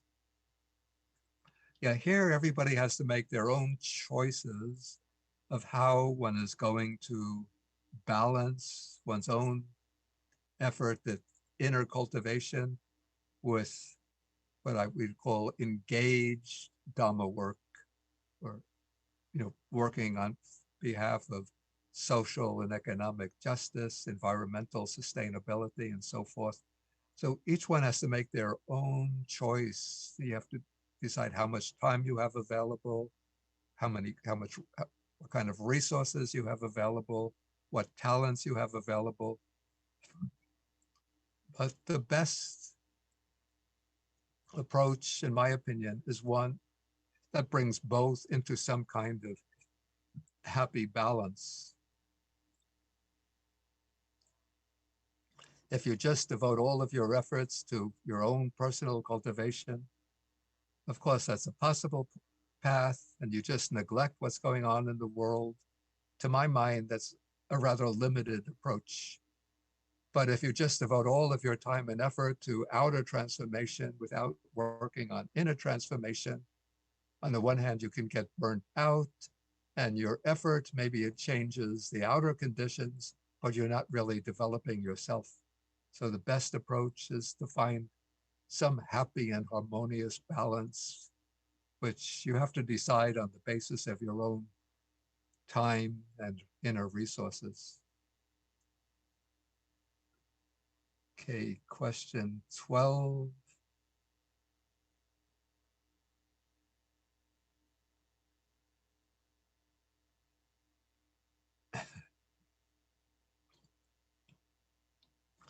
How does one develop renewed interest, enjoyment, curiosity, and desire to practice, study, and gain insight, especially when the practice has fallen away, becomes stagnant, dry, perfunctory, and you lose the enjoyment, become just like a chore, and you hit a plateau, a dead end, or it leads to jadedness?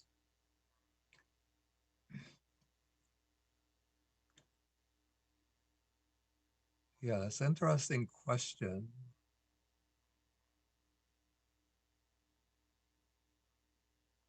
Maybe just let me just speak from my own experience. Back in my early first year as a monk in Sri Lanka, when I was living just in a cottage, or what they call a kuti, at the temple of my teacher in a town called Balangoda in southeastern Sri Lanka. At that time, I was doing almost entirely, my meditation practice was mindfulness of breathing, anapanasati. And I found that my mind was becoming quite, after some time, the way you describe it, almost the exact words I would use. The practice was becoming stagnant and tedious. The mind was becoming dry, um, a muddy jostle of learned knowledge. I thought I had hit a plateau, a dead end. And then I thought, let me just do a little exploration. And then I found in the Visuddhimagga, this big treatise on classical Theravada meditation, the instructions on recollection of the Buddha and the loving kindness meditation.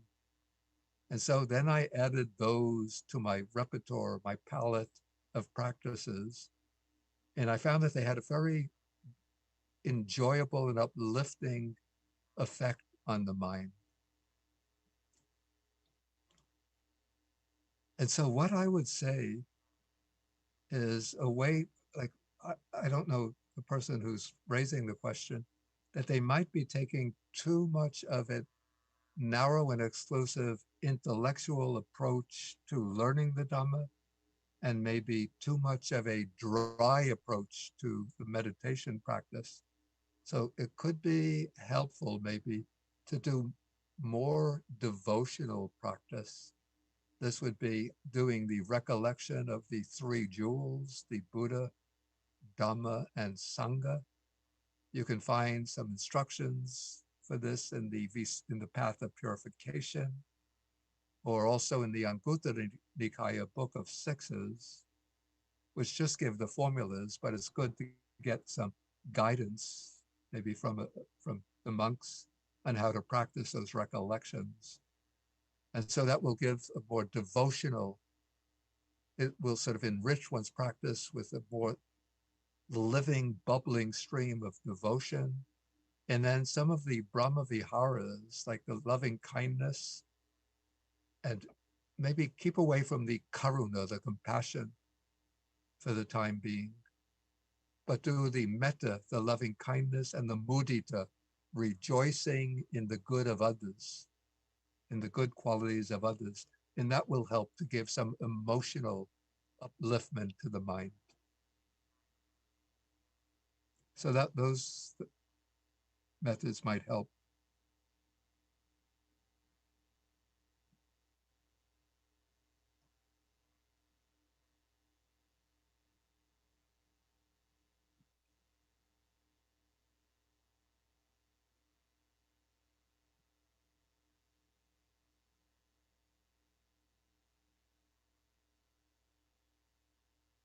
Okay, somebody asked, can you explain the concept of conventional truth and how that understanding can help someone better comprehend the absolute truth, that is paticca samuppada?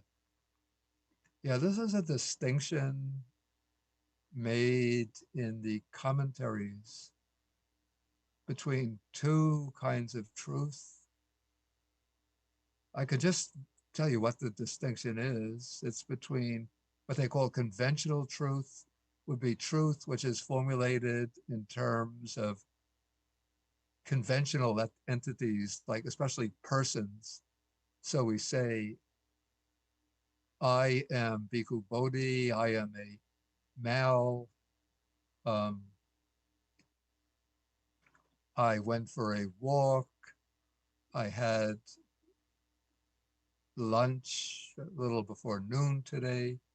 So language and expressions formulated in terms of persons and things is considered conventional truth, because those entities referred to by conventional designations like person, man, woman, being, living being, sentient being, and so on, are said not to be ultimately real existence.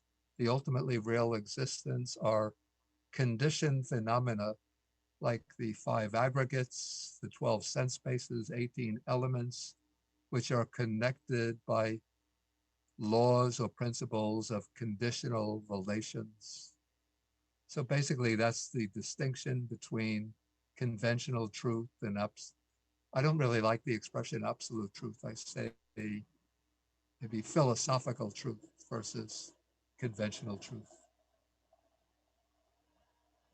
So that is the distinction. And you can say that that distinction helps us to understand the suttas, because in many of the suttas, the Buddha speaks in terms of people, men and women, monks and nuns, Brahmins and Kshatriyas and Vaishyas and so on.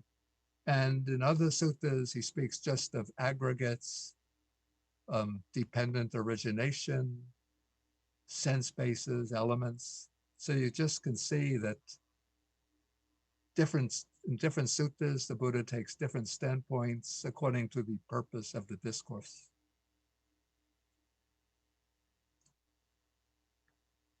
Okay, can I recommend 2 or 3 suttas that would be the most appropriate for engaging high school age students, but would not overwhelm them?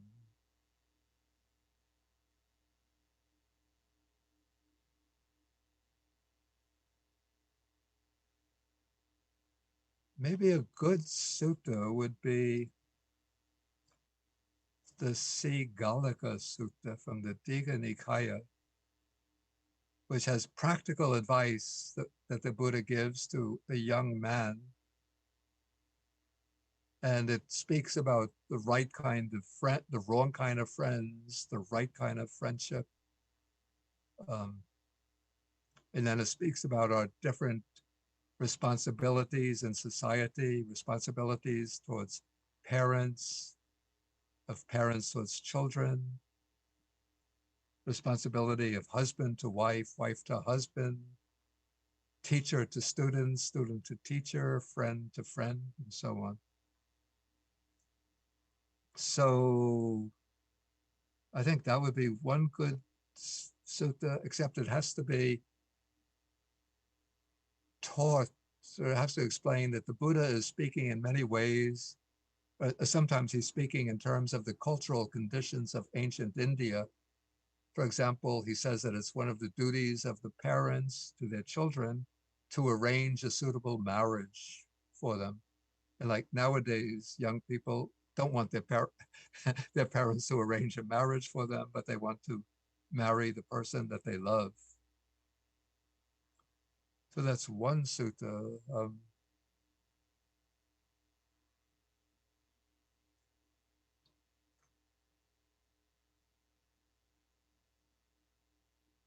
Yeah, I can't think offhand. It just because so many of the suttas are given to the monks about, or maybe for a high school student also, the Kalama Sutta in the Anguttara Nikaya would be good because it shows the proper approach to the Dhamma, that one doesn't just blindly accept the teaching on faith, but one is encouraged to investigate and examine one's own experience.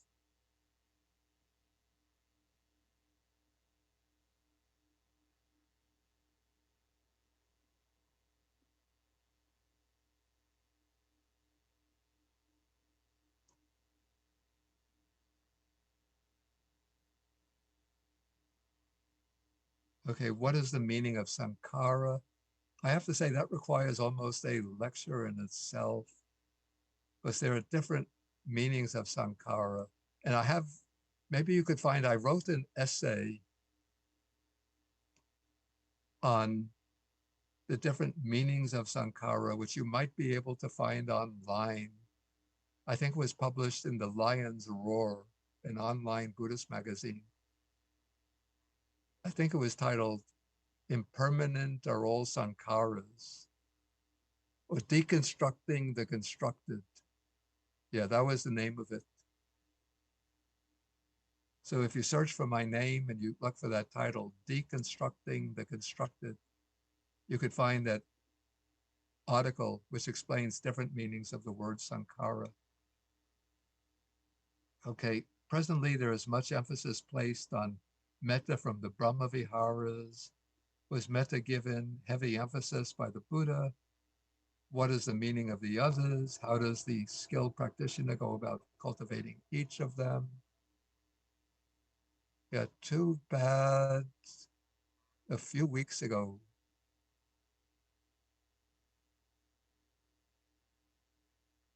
when was this? Over the Memorial Day weekend, we had a 3-day retreat on the Brahma Viharas. So then we explained the meaning of their meaning and how to cultivate them. And we had sessions for each of them.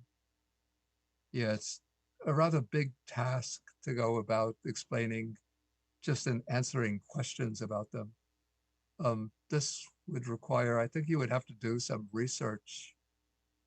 In fact, I believe the recordings are available on the website of my organization, Buddhist Global Relief.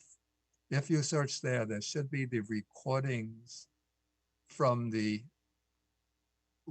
from the retreat on the Brahma Viharas.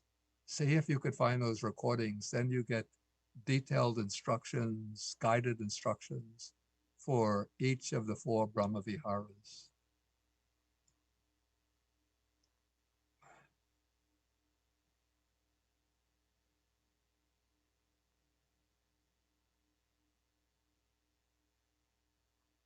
I have to say, I say that there are many other questions, but I'm losing my voice and I'm getting rather tired.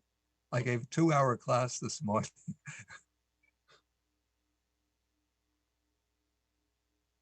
So I think I'll just have to pass on the other questions.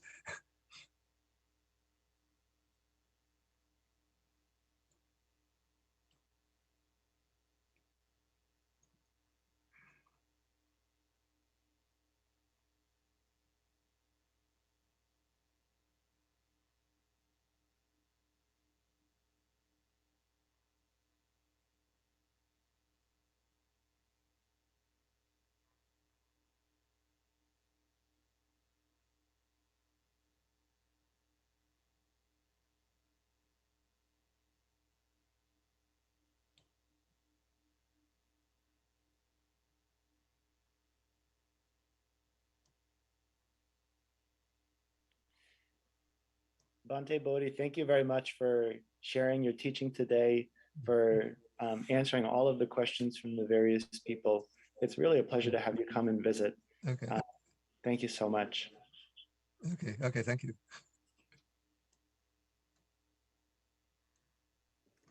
Okay, Panya Srihandru, then we will terminate. Yes, bro. Okay. And can you say a few words, Panya Srihandru?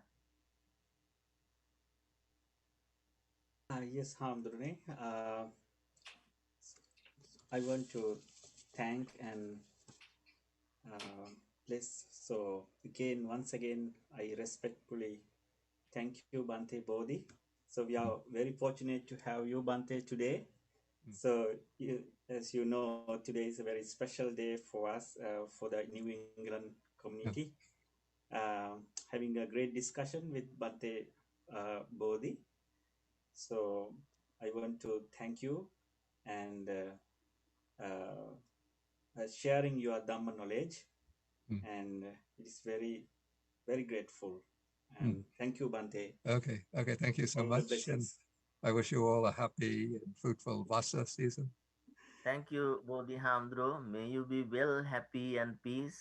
And by giving great Dhamma talk, and also by listening to the Dhamma discussions and participating, we already acquired great deal of merits. All these things, activities are meritorious activities.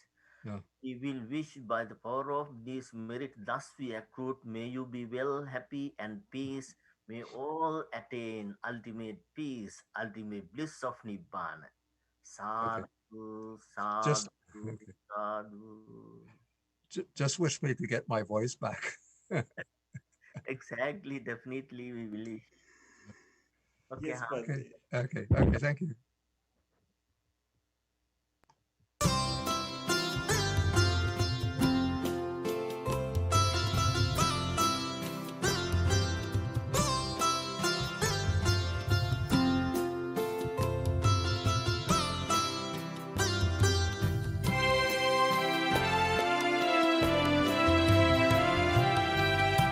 so don't step away from the Zoom.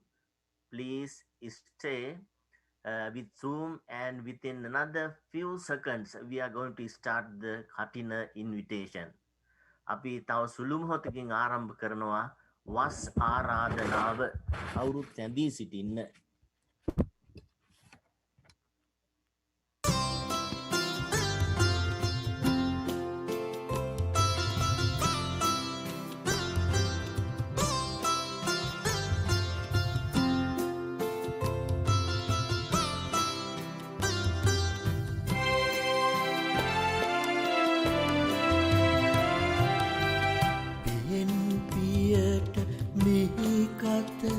සනසා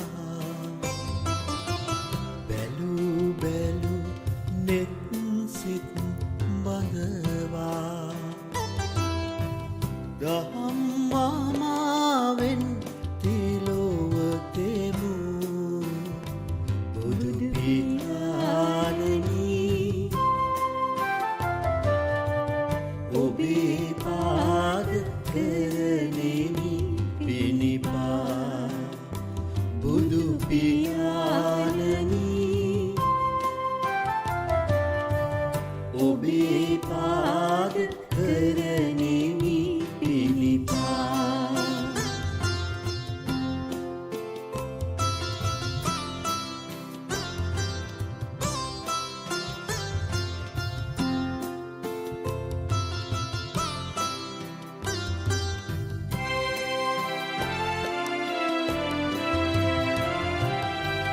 සසර සයුරකට නෞකාවයි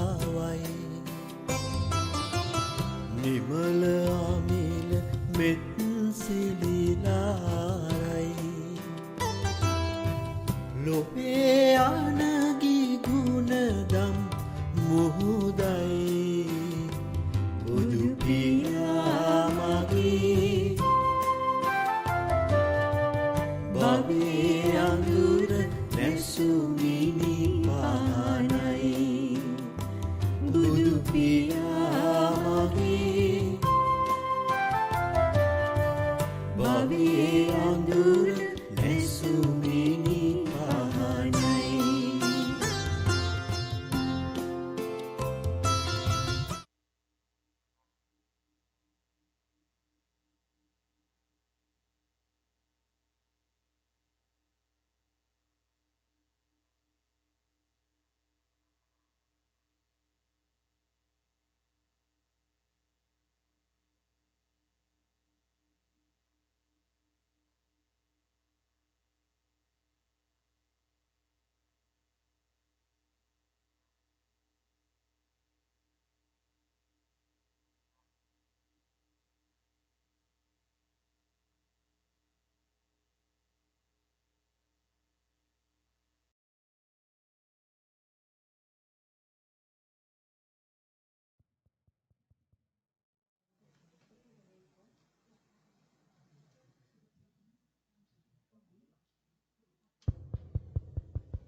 Sadhu, sadhu, sadhu. Namo tassa bhagavato arahato samma sambuddhassa. Namo tassa bhagavato arahato samma sambuddhassa. Namo tassa bhagavato arahato samma sambuddhassa. Itipiso bhagava arahang samma sambuddho vijjhacharana sampanno sugato lokavino anuttaro purisa dhammasarati sattha deva manus Buddho Bhagavati Itipiso Bhagava Arahang Samma Sambuddho Vijjhacharana Sampanno Sugato Lokavino Anuttaro purisa dhammasarati sattha deva manussanam Buddho Bhagavati Itipiso Bhagava Arahang Samma Sambuddho Vijjhacharana Sampanno Sugato Lokavino Anuttaro Purisa Dhammasarati Sattha deva manussanam Buddho Bhagavati Itipiso Bhagava Arahang Samma Sambuddho Vijjhacharana Sampanno Sugato Lokavino Anuttaro Purisa Dhammasarati Sattha deva manussanam Buddho Bhagavati Itipiso Bhagava Arahang Samma Sambuddho Vijjhacharana Sampanno Sugato Lokavino Anuttaro Purisa Dhammasarati Sattha deva manussanam Buddho Bhagavati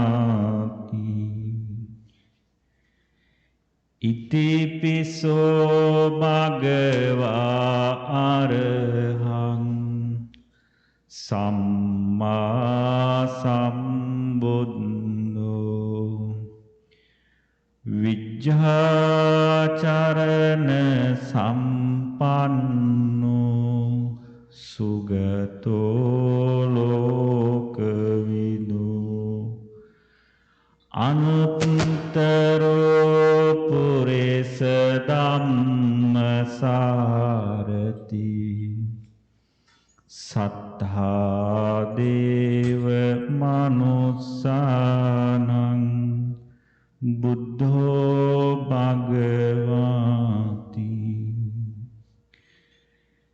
iti piso bhagava arahang samma sambuddho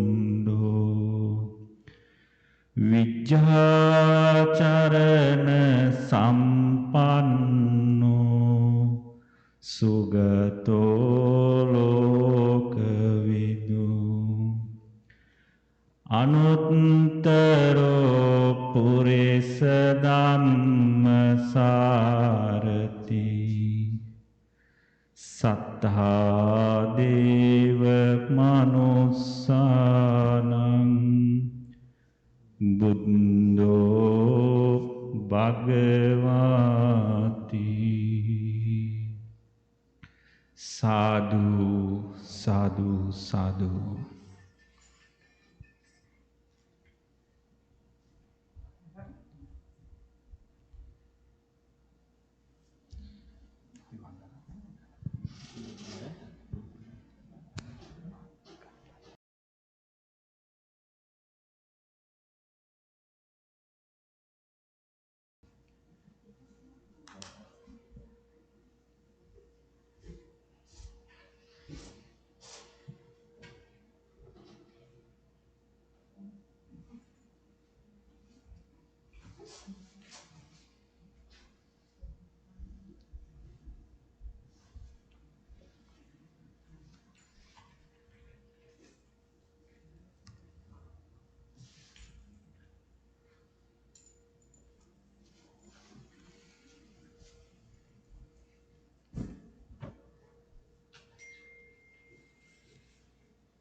හොඳයි.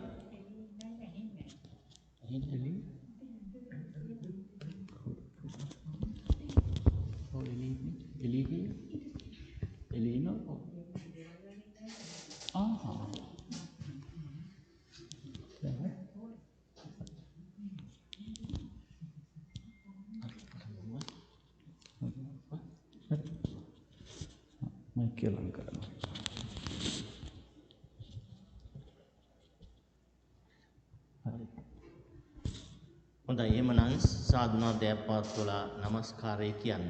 Please say Namo Tassa to observe 5 precepts 3 times. Namo tassa bhagavato arahato samma sambuddhassa. Namo tassa bhagavato arahato samma sambuddhassa. Namo tassa bhagavato arahato samma sambuddhassa. Buddhaṃ saraṇaṃ gacchāmi. Buddhaṃ saraṇaṃ gacchāmi. Dhammaṃ saraṇaṃ gacchāmi. Dhammaṃ saraṇaṃ gacchāmi. Saṅghāṃ saraṇaṃ gacchāmi. Saṅghāṃ saraṇaṃ gacchāmi. Dutiyampi buddhaṃ saraṇaṃ gacchāmi. Dutiyampi dhammaṃ saraṇaṃ gacchāmi. Dutiyampi saṅghāṃ saraṇaṃ gacchāmi. Tatiyampi buddhaṃ saraṇaṃ gacchāmi. Tatiyampi dhammang saranang gacchami. Tatiyampi sanghang saranang gacchami. Tatiyampi sanghang saranang gacchami. Panati pata virmani sikkhapadang samadhiyami.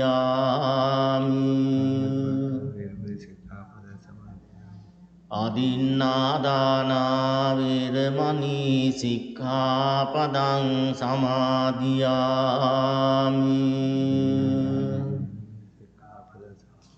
Kāmesu miccācārā virmani sikkhapadang samadhiyami.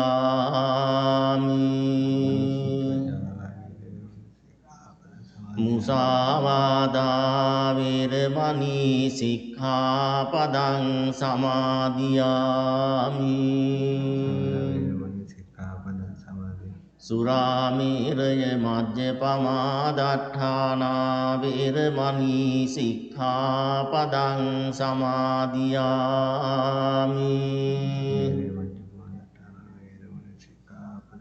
Tisaranena saddhiṃ pañcasīlaṃ dhammaṃ sādhukaṃ surakkhitāṃ kattvā appamādena sampādetabbang. පූජනීය මහා සංඝයා වහන්සේ, සදහැබර පින්නතුනි පින්වතියනි,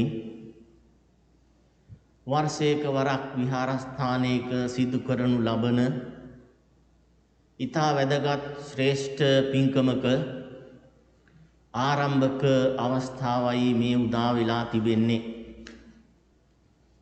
ඒ පිළිබඳව අපි පසුවට සාකච්ඡා කරමු, කතා කරමු. දැන් ඔබ සෑම කෙනෙක්ම තෙරුවන් සරණ ගොස් පන්සිල් සමාදන් වී සිල්වත්ව ගුණවත්ව හිඳගෙන සිත කය වචනය තුන්දරම සංවර කර ගනිමින් මේ සිදු කරන්නේ ඒ පින්කම් මාලාවක ආරම්භක මොහොතේ මල් පහන් සුදුම් සහිත සම්බුද්ධ පූජාව සිද්ධ කරමින් පින් සිද්ධ කරගෙන ඒ පින් දෙවියන්ට, මිය පරලෝකයේ ඥාති හිත මිත්‍ර ගුරුවර දෙමව්පියාදීන්ට අනුමෝදන් කිරීමයි ඔබලාට ඒ පින් අනුමෝදන් වීමයි. ඒ නිසා පින්නතුනි කල්පනා කරගන්න, මේ උතුම් ඇසල පුරපසළොස්වක පොය දවස නිමිති කර ගනිමින් මේ මාස 3 මාසයකට පොරොන්දු වෙමින් මේ ආරම්භ කරුණු ලබන පින්කම් හැම අතකින්ම සර්ව ප්‍රකාරයෙන්ම සාර්ථක වේවා. මේ පිළියෙල කරගත්ත ගිලම්පස මල් පහන් සුන්දුම් සියල්ලක්ම තථාගත බුදුරජාණන් වහන්සේගේ අසිරිමත් සම්බුදු ගුණ සිහිපත් කර ගනිමින් පූජා කරමු. පූජා වේවා. එයින් ජනිත වන පුණ්‍ය සම්භාර ධර්මයන් ඔබව හදපු බඩපු පෝෂණය කරපු ගුරුවර දෙමව්පියාදීන්ට මේ විදිහේ ගුණ ධර්ම කියා දෙමින් ඔබලා යහපත් පුරවැසියන් බවට පත් කිරීමට වෙහෙස මහන්සි වූ ඒ ගුරුවර දෙමව්පියාදීන්ට අනුමෝදන් කරමු. ජීවත්ව සිටින ගුරුවර මව්පියාදීන්ට නිදුක් නිරෝගී චිරජීවනයේ ප්‍රාර්ථනා කරමු. පින් අනුමෝදන් වන දෙවියන් සහිත සියලු ලෝ සතුන් නිදුක් වෙත්වා, නිරෝගී වෙත්වා, සුවපත් වෙත්වා, සසර දුකින් අත මිදෙත්වා කින සිත ඇති කරගෙන අප සමගම ගාථා සජ්ජායනය කරන්න සම්බුද්ධ පූජාව පූජා කරමු. නමෝ තස් භගවතු අරහතු සම්මා සම්බුද්දස්ස. නමෝ තස් භගවතු අරහතු සම්මා සම්බුද්දස්ස. නමෝ තස් භගවතු අරහතු සම්මා සම්බුද්දස්ස. ඉතිපිසෝ භගවා අරහං සම්මා සම්බුද්ධෝ විජ්ජාචරණ සම්පන්නෝ සුගතෝ ලෝකවිදු අනුත්තරෝ පුරිස ධම්ම සත්තා දේව මනුස්සානං බුද්ධෝ භගවාති ස්වාක්කාතෝ භගවතා ධම්මෝ සංදිට්ඨිකෝ අකාලිකෝ ඒහි පස්සිකෝපනයිකෝ පච්චත්තං වේදිතබ්බෝ විඤ්ඤෝහිති සුපටිපන්නෝ භගවතෝ සාවක සංඝෝ උජුපටිපන්නෝ භගවතෝ සාවක සංඝෝ ඥායපටිපන්නෝ භගවතෝ සාවක සංඝෝ සාමීචිපටිපන්නෝ භගවතෝ සාවක සංඝෝ යදිදං චත්තාරි පුරිස යුගානි අට්ඨ පුරිස පුග්ගලා යස භගවතෝ සාවක සංඝෝ ආහුනේයෝ පාහුනේයෝ දක්ඛිනේයෝ අංජලි කරණීයෝ අනුත්තරං ලෝකස්සාති ඝනසාරප්ප දිත්තේන දීපේන තමදං සිනාති ලෝක දීපං සම්බුද්ධං පූජයාමි තමෝනුදං ගන්ධ සම්භාර යුත්තේන දූපේනහං සුගන්ධිනා පූජයේ පූජා භාජන මුත්තමං වන්න ගන්ධ ගුණෝපේතං ඒතං කුසුම සන්තතින් පූජයාමි සිරිපාද සරෝරුහේ පූජේමි බුද්ධං කුසුමේන නේන පුඤ්ඤේන මේතේන ච හෝතු මොක්ඛං පුප්පං මිලායාති ඉදම්මේ කායෝ තතායාති විනාශ භාවං අනන්ත ඥානෝ විමලෝ දක්ඛිනේයෝ ගුණාකරෝ පටිගන්හාතු භගවා දක්ඛිනෝදක මුත්තමං අධිවාසේතුනෝ භන්තේ භේසජ්ජං පරිකප්පිතං අනුකම්පං උපාදාය පටිගන්හාතු මුත්තමං අධිවාසේතුනෝ භන්තේ භේසජ්ජං පරිකප්පිතං අනුකම්පං උපාදාය පටිගන්හාතු මුත්තමං අධිවාසේ භේසජ්ජං පරිකප්පිතං අනුකම්පං උපාදාය පටිගන්හාතු මුත්තමං සුගන්ධං සීතලං කප්පං පසන්න මధుරං සුභං පානීය භගවා පටිගන්හාතු මුත්තමං වන්දාමි චේතියං සබ්බං සබ්බඨානි සුපතිට්ඨිතං සාරීරික මහා බෝධිං බුද්ධ රූපං සකලං සදා යස්ස මූලේ නිසින්නෝව සබ්බාරි විජයන්නකාපත්ත සත්තු සබ්බං සුතං සත්තා වන්දේ තං බෝධිපාදපං ඉමේතේ මහා බෝධි ලෝකනාතේන පූජිතා අහම් පිතේ නමස්සාමි බෝධි රාජානමත්තුතේ කායේන වාචා චිත්තේන පමාදේන මයා කතං අච්චයං භන්තේ භූරි පඤ්ඤ තථාගත කායේන වාචා චිත්තේන පමාදේන මයා කතං අච්චයං කමමේ ධම්ම සම්දෙත්තික ටික අකාලික කායේන වාචා චිත්තේන පමාදේන මයා කතං අච්චයං මේ සංඝ සුපටිපන්න අනුත්තර සාදු සාදු සාදු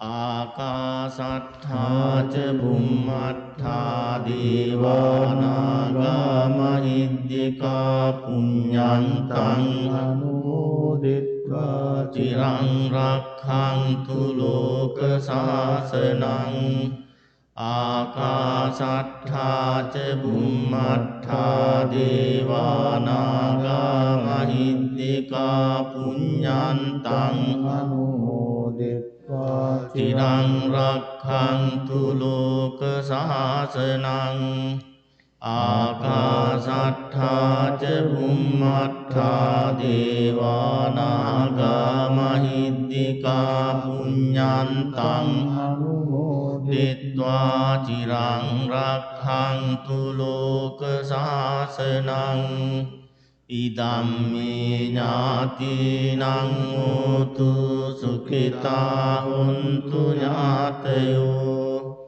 ඉදම්මේ ඥාතිනං හෝතු සුඛිතා හොන්තු ඥාතයෝ ඉදම්මේ ඥාතිනං හෝතු සුඛිතා හොන්තු ඥාතයෝ දේවෝ වස්සතු කාලේන සස්ස සම්පත්ති හෝතු ච පීතෝ භවතු ලෝකෝ ච රාජා භවතු ධම්මිකෝ ඉමිනා පුඤ්ඤ කම්මේන මාමේ බාල සමාගමෝ සතං සමාගමෝ හෝතු යාව නිබ්බාන පත්තියා ඉදම්මේ පුඤ්ඤං ආසවක්ඛයාවහං හෝතු සබ්බ දුක්ඛා පමුඤ්චතු සාදු සාදු සාදු. Venerable monks, dear friends of the Dhamma, all you gathered here in order to start a very great meritorious activities for 3-month period, Vassana Aradhana, invitation for Vassana retreat. First of all, you observed 5 precepts, being on a virtuous ground by controlling your verbal, physical and mental activities. You have done offering Buddha Puja. You already acquired great deal of merits by offering Buddha. As you know, Buddha doesn't consume anything which you offer to the Buddha. Buddha is no more. He attained parinirvana, passed away more than 600 years ago, 2600 years ago. But to attain enlightenment, he practiced 10 perfections, millions lifetime.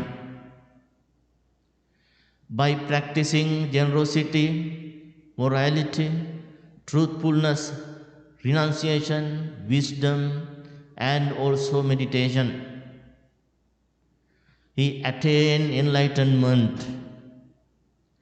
After attaining enlightenment, he pervaded loving kindness toward all living beings without any discrimination,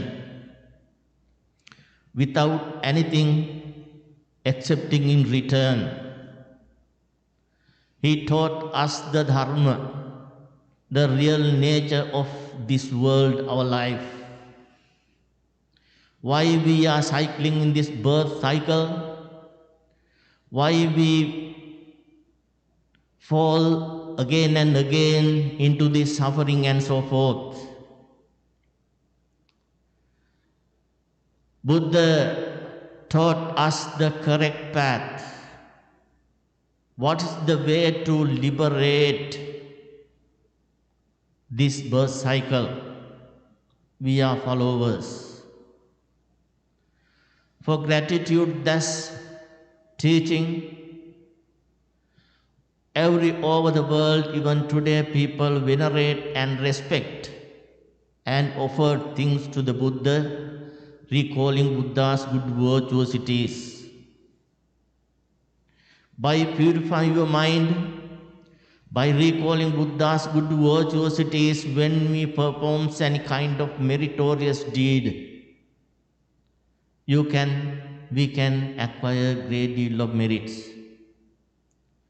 We will wish by the power of these merits, may all the deities who protect this world, may all your departed relatives, including your fathers, mothers, forefathers, and ancestors, and all living beings, be well, happy, and peace.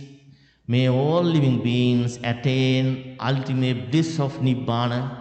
Having that aspiration, please say sadhu, sadhu, sadhu 3 times.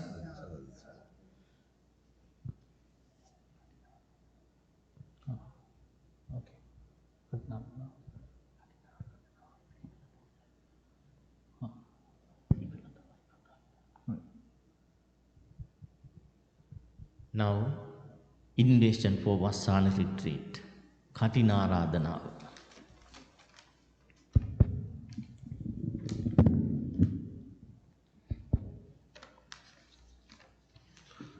අප විහාරස්ථානයේ ප්‍රධාන අනුශාසක මාහිමිපාණන් වහන්සේ ඇතුළු මහා සංඝ රත්නයෙන් අවසරයි.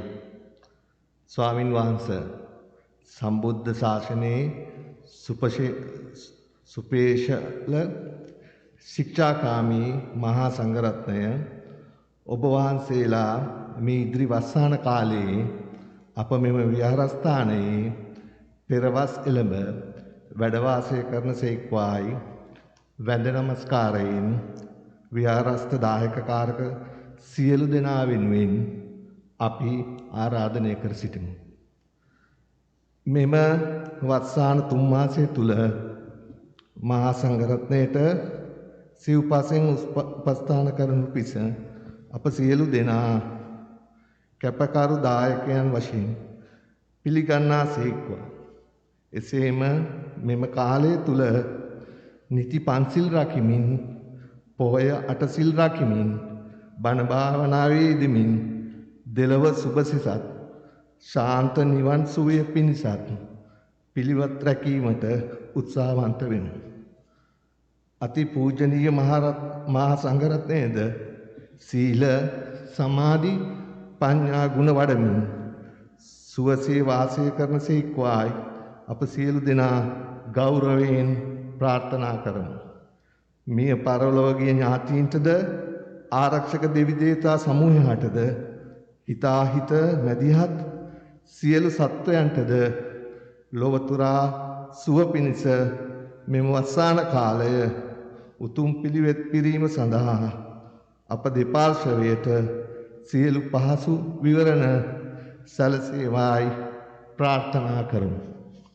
තෙරුවන් සරණයි. හොඳයි.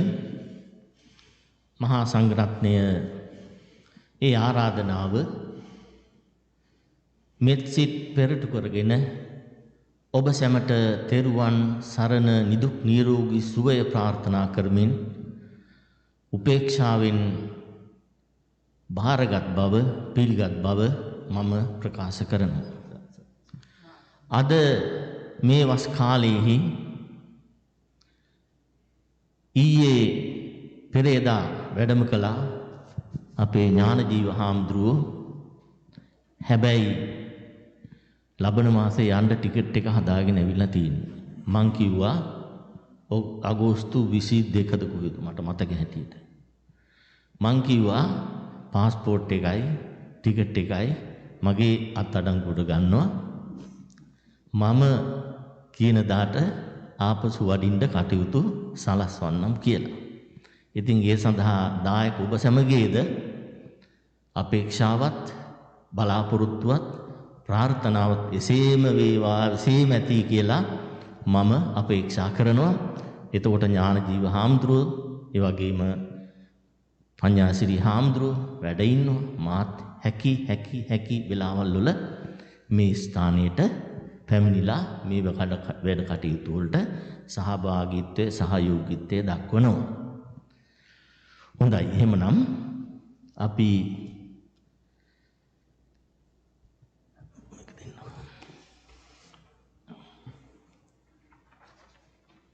Venerable members of the Mahasangha, dear friends of the Dhamma, already as you know how important, how great this full moon day of July,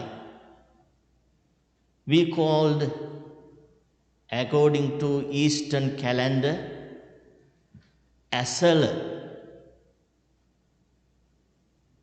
January, February, March, April and so forth according to English calendar.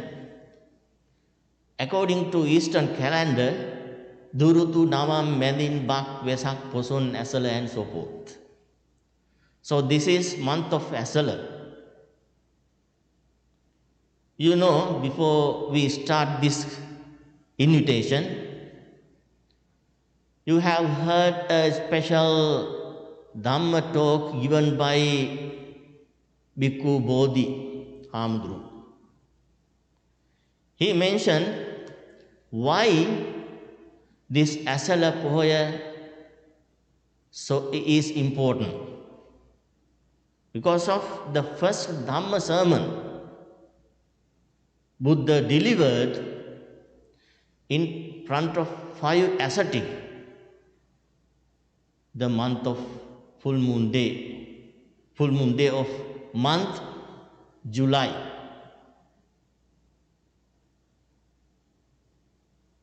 So as Sri Lankan Buddhists, we have another few important things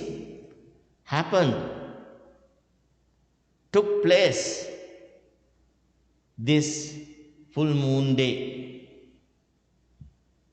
When we study about the Buddha's teaching and Buddha's character, we can see Prince Siddhartha, before attaining enlightenment, our Gautama Buddha, he consumed Mahamaya's womb on day of full moon day of Asala. That is second one. First sermon and consumed day.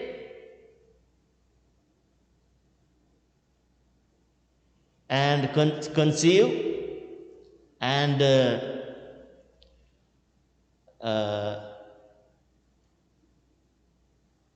great renunciation, Prince Siddhartha. Third one, and also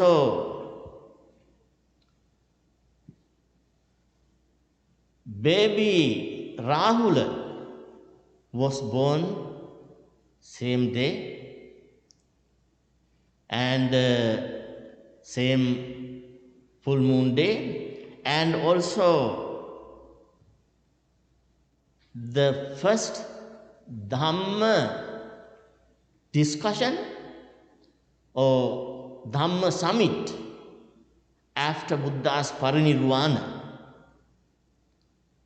The first Dhamma summit, Sangha summit, happened as a full moon day. And also in Sri Lanka, after receiving and reaching the Buddhism in Sri Lanka, the first Buddhist monk ordained and got higher ordination the day of full moon as July. And the other one, you have seen Ruanveli Stupa. To build such a gigantic building, King Dutugamunu started as a full moon day. So many ways, especially Sri Lankan Buddhist people, for Sri Lankan Buddhist people, this day very important and very great. And this is invitation for Vassana retreat. All of you know what is Vassana retreat. And also Nalin Mahatya mentioned to observe Peravas. Is there any word? Yeah, then there should be a Pasuvas. Yes. Peravas means full moon day of July. The one day after full moon day, it means tomorrow, these monks will observe rainy season retreat.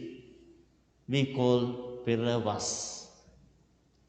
Then if some monks couldn't observe on that day this rainy season retreat, then he has a chance to observe that rainy season Nikini full moon day of Nikini, August full moon day.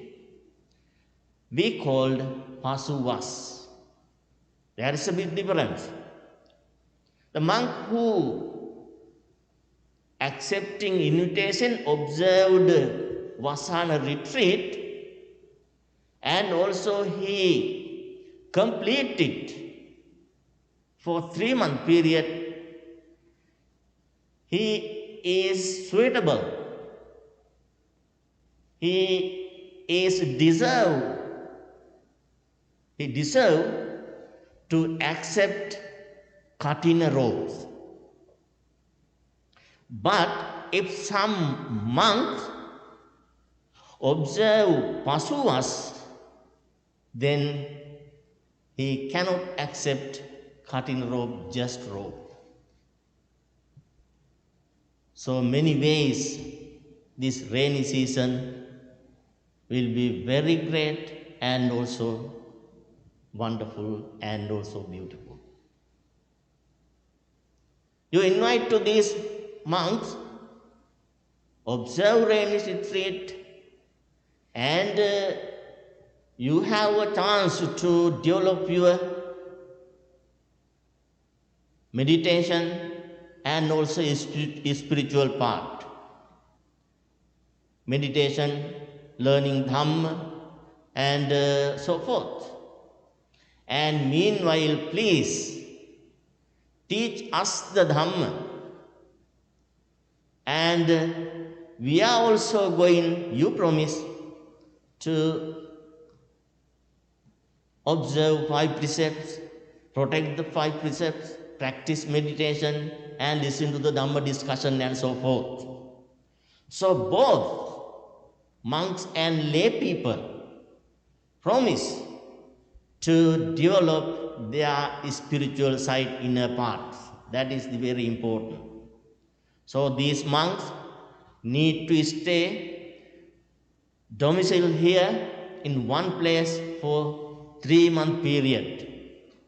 They can go out, but having good determination, mindfully, before 7 days, I will come back. He can come back same day, and second day, and third day. If he cannot make it within 7 days, he break the regulation, and also he is not a person who can accept cutting ropes. That is determination. And so those are the regulations, and many things actually we can talk. Time to time we will discuss. You can think, time of the Buddha, there were mainly 62 kind of religious observances, beliefs. Buddhism is one of them. And all the other religious followers, the leaders and priests or Brahma, they stayed in one place when it was rainy season.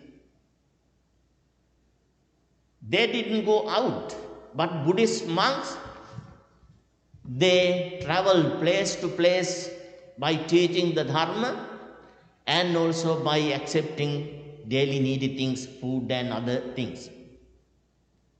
And so the other followers, they criticized these monks. They are going here and there even in the rainy season. New vegetation, grasses come out, but these monks step on and destroy them. They blamed. So accepting that social idea, and Buddha announced, monks, I declare, all of you, if you have higher ordination, you need to observe Vassana retreat in one place. So, without concerning the geographical situation or climatic situation, everywhere in the world, this 3-month period, all Buddhist monks, if they have higher ordination without or having invitation, they should domicile in one place for this 3 months and observe rainy season. That is the one of Vinaya regulation given by the Buddha. So these monks will promise tomorrow, imang temasang wasang upemi, ida wasang upemi, and so forth. I think a lot of Sri Lankan people, they are familiar Sri Lankan temple. during the Vassana retreat. There is a notice displaying, everybody can see, Ayang Vassana Kalu. What is the meaning of that? When the monk going out, he can see that notice. So it reminds him, this is Vassana period, I need to go out with mindfully. Before 7 days, expire 7 days, I must come back to same place and so forth. So, dear friends, this year we can see 3 families. They are the main sponsors, but all the others are also supporters. Without their support, these 3 families, it is difficult to do all activities.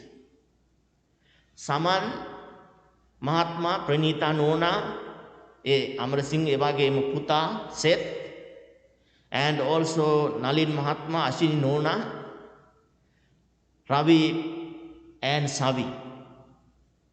And also Lakshmini Nona Mahatmya, Chandima Mahatma, Sandali daughter and Saimi daughter.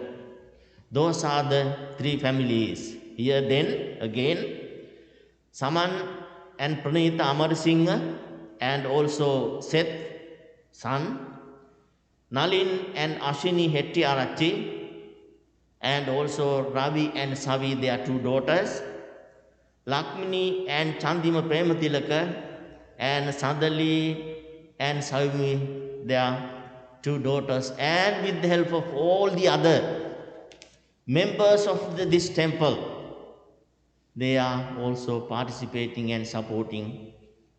They are looking this Vassana retreat. So, dear friends of the Dhamma, all this, everything you are doing, having a good knowledge, good understanding about the karma. When we practice good, we can acquire good. We can get good result. If we practice evil, definitely the result will be bad. By having that aspiration and knowledge, by taming and controlling your verbal, physical, and mental activities, you are performing these meritorious activities. And so, dear friends, I will wish, by the power of these merits that you accrued, may all living beings, may all the deities, may all living beings attain ultimate bliss of Nibbana. Having that aspiration, please say sadhu, sadhu, sadhu.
සාදුකාරයක් පවත්වන්න.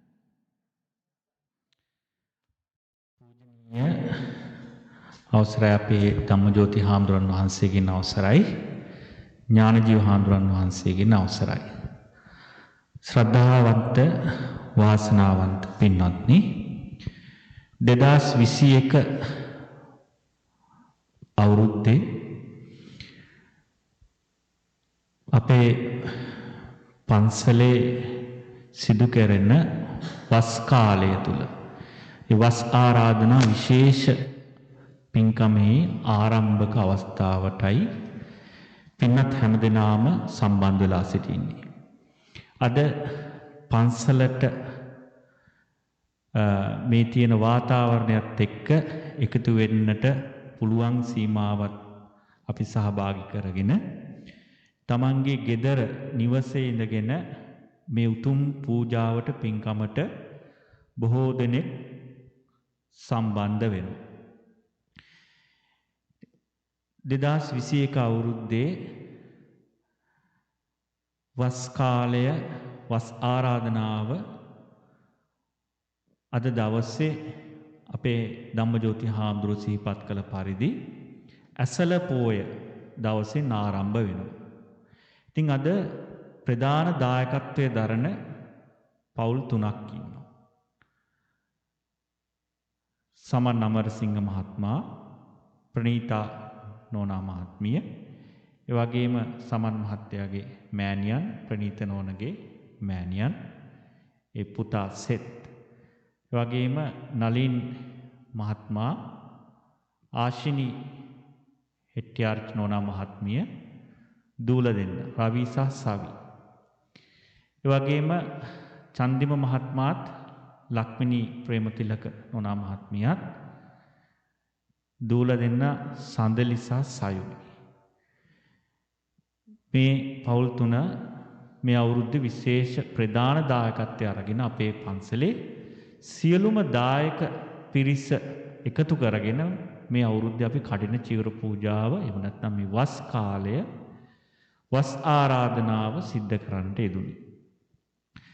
ඉතින් අපි දන්නවා පහුගිය අවුරුද්දේ අපි මේ වසංගත වූ නිසා මීට වඩා තරමක් සෑහෙන් අපේ ආගමික වත්පිළිවෙත් එහෙම නැත්නම් මේ කටයුතු සම්පූර්ණම අපි තාක්ෂණය භාවිතා කරලා පමණයි සිද්ධ කරේ. ඉතින් මේ අවුරුද්දේ අපිට අපේ දායක පින්නතුන් බොහෝ පිරිසකට පන්සලට සහභාගී වෙලා පැමිණිලා මේ ආගමික සීල භාවනා මේ හැම වැඩසටහනකට යම් ප්‍රමාණයකට සහභාගී වෙලා කරන්නට පුළුවන් අවස්ථාව දැනට අපිට යෙදිලා තියෙනවා.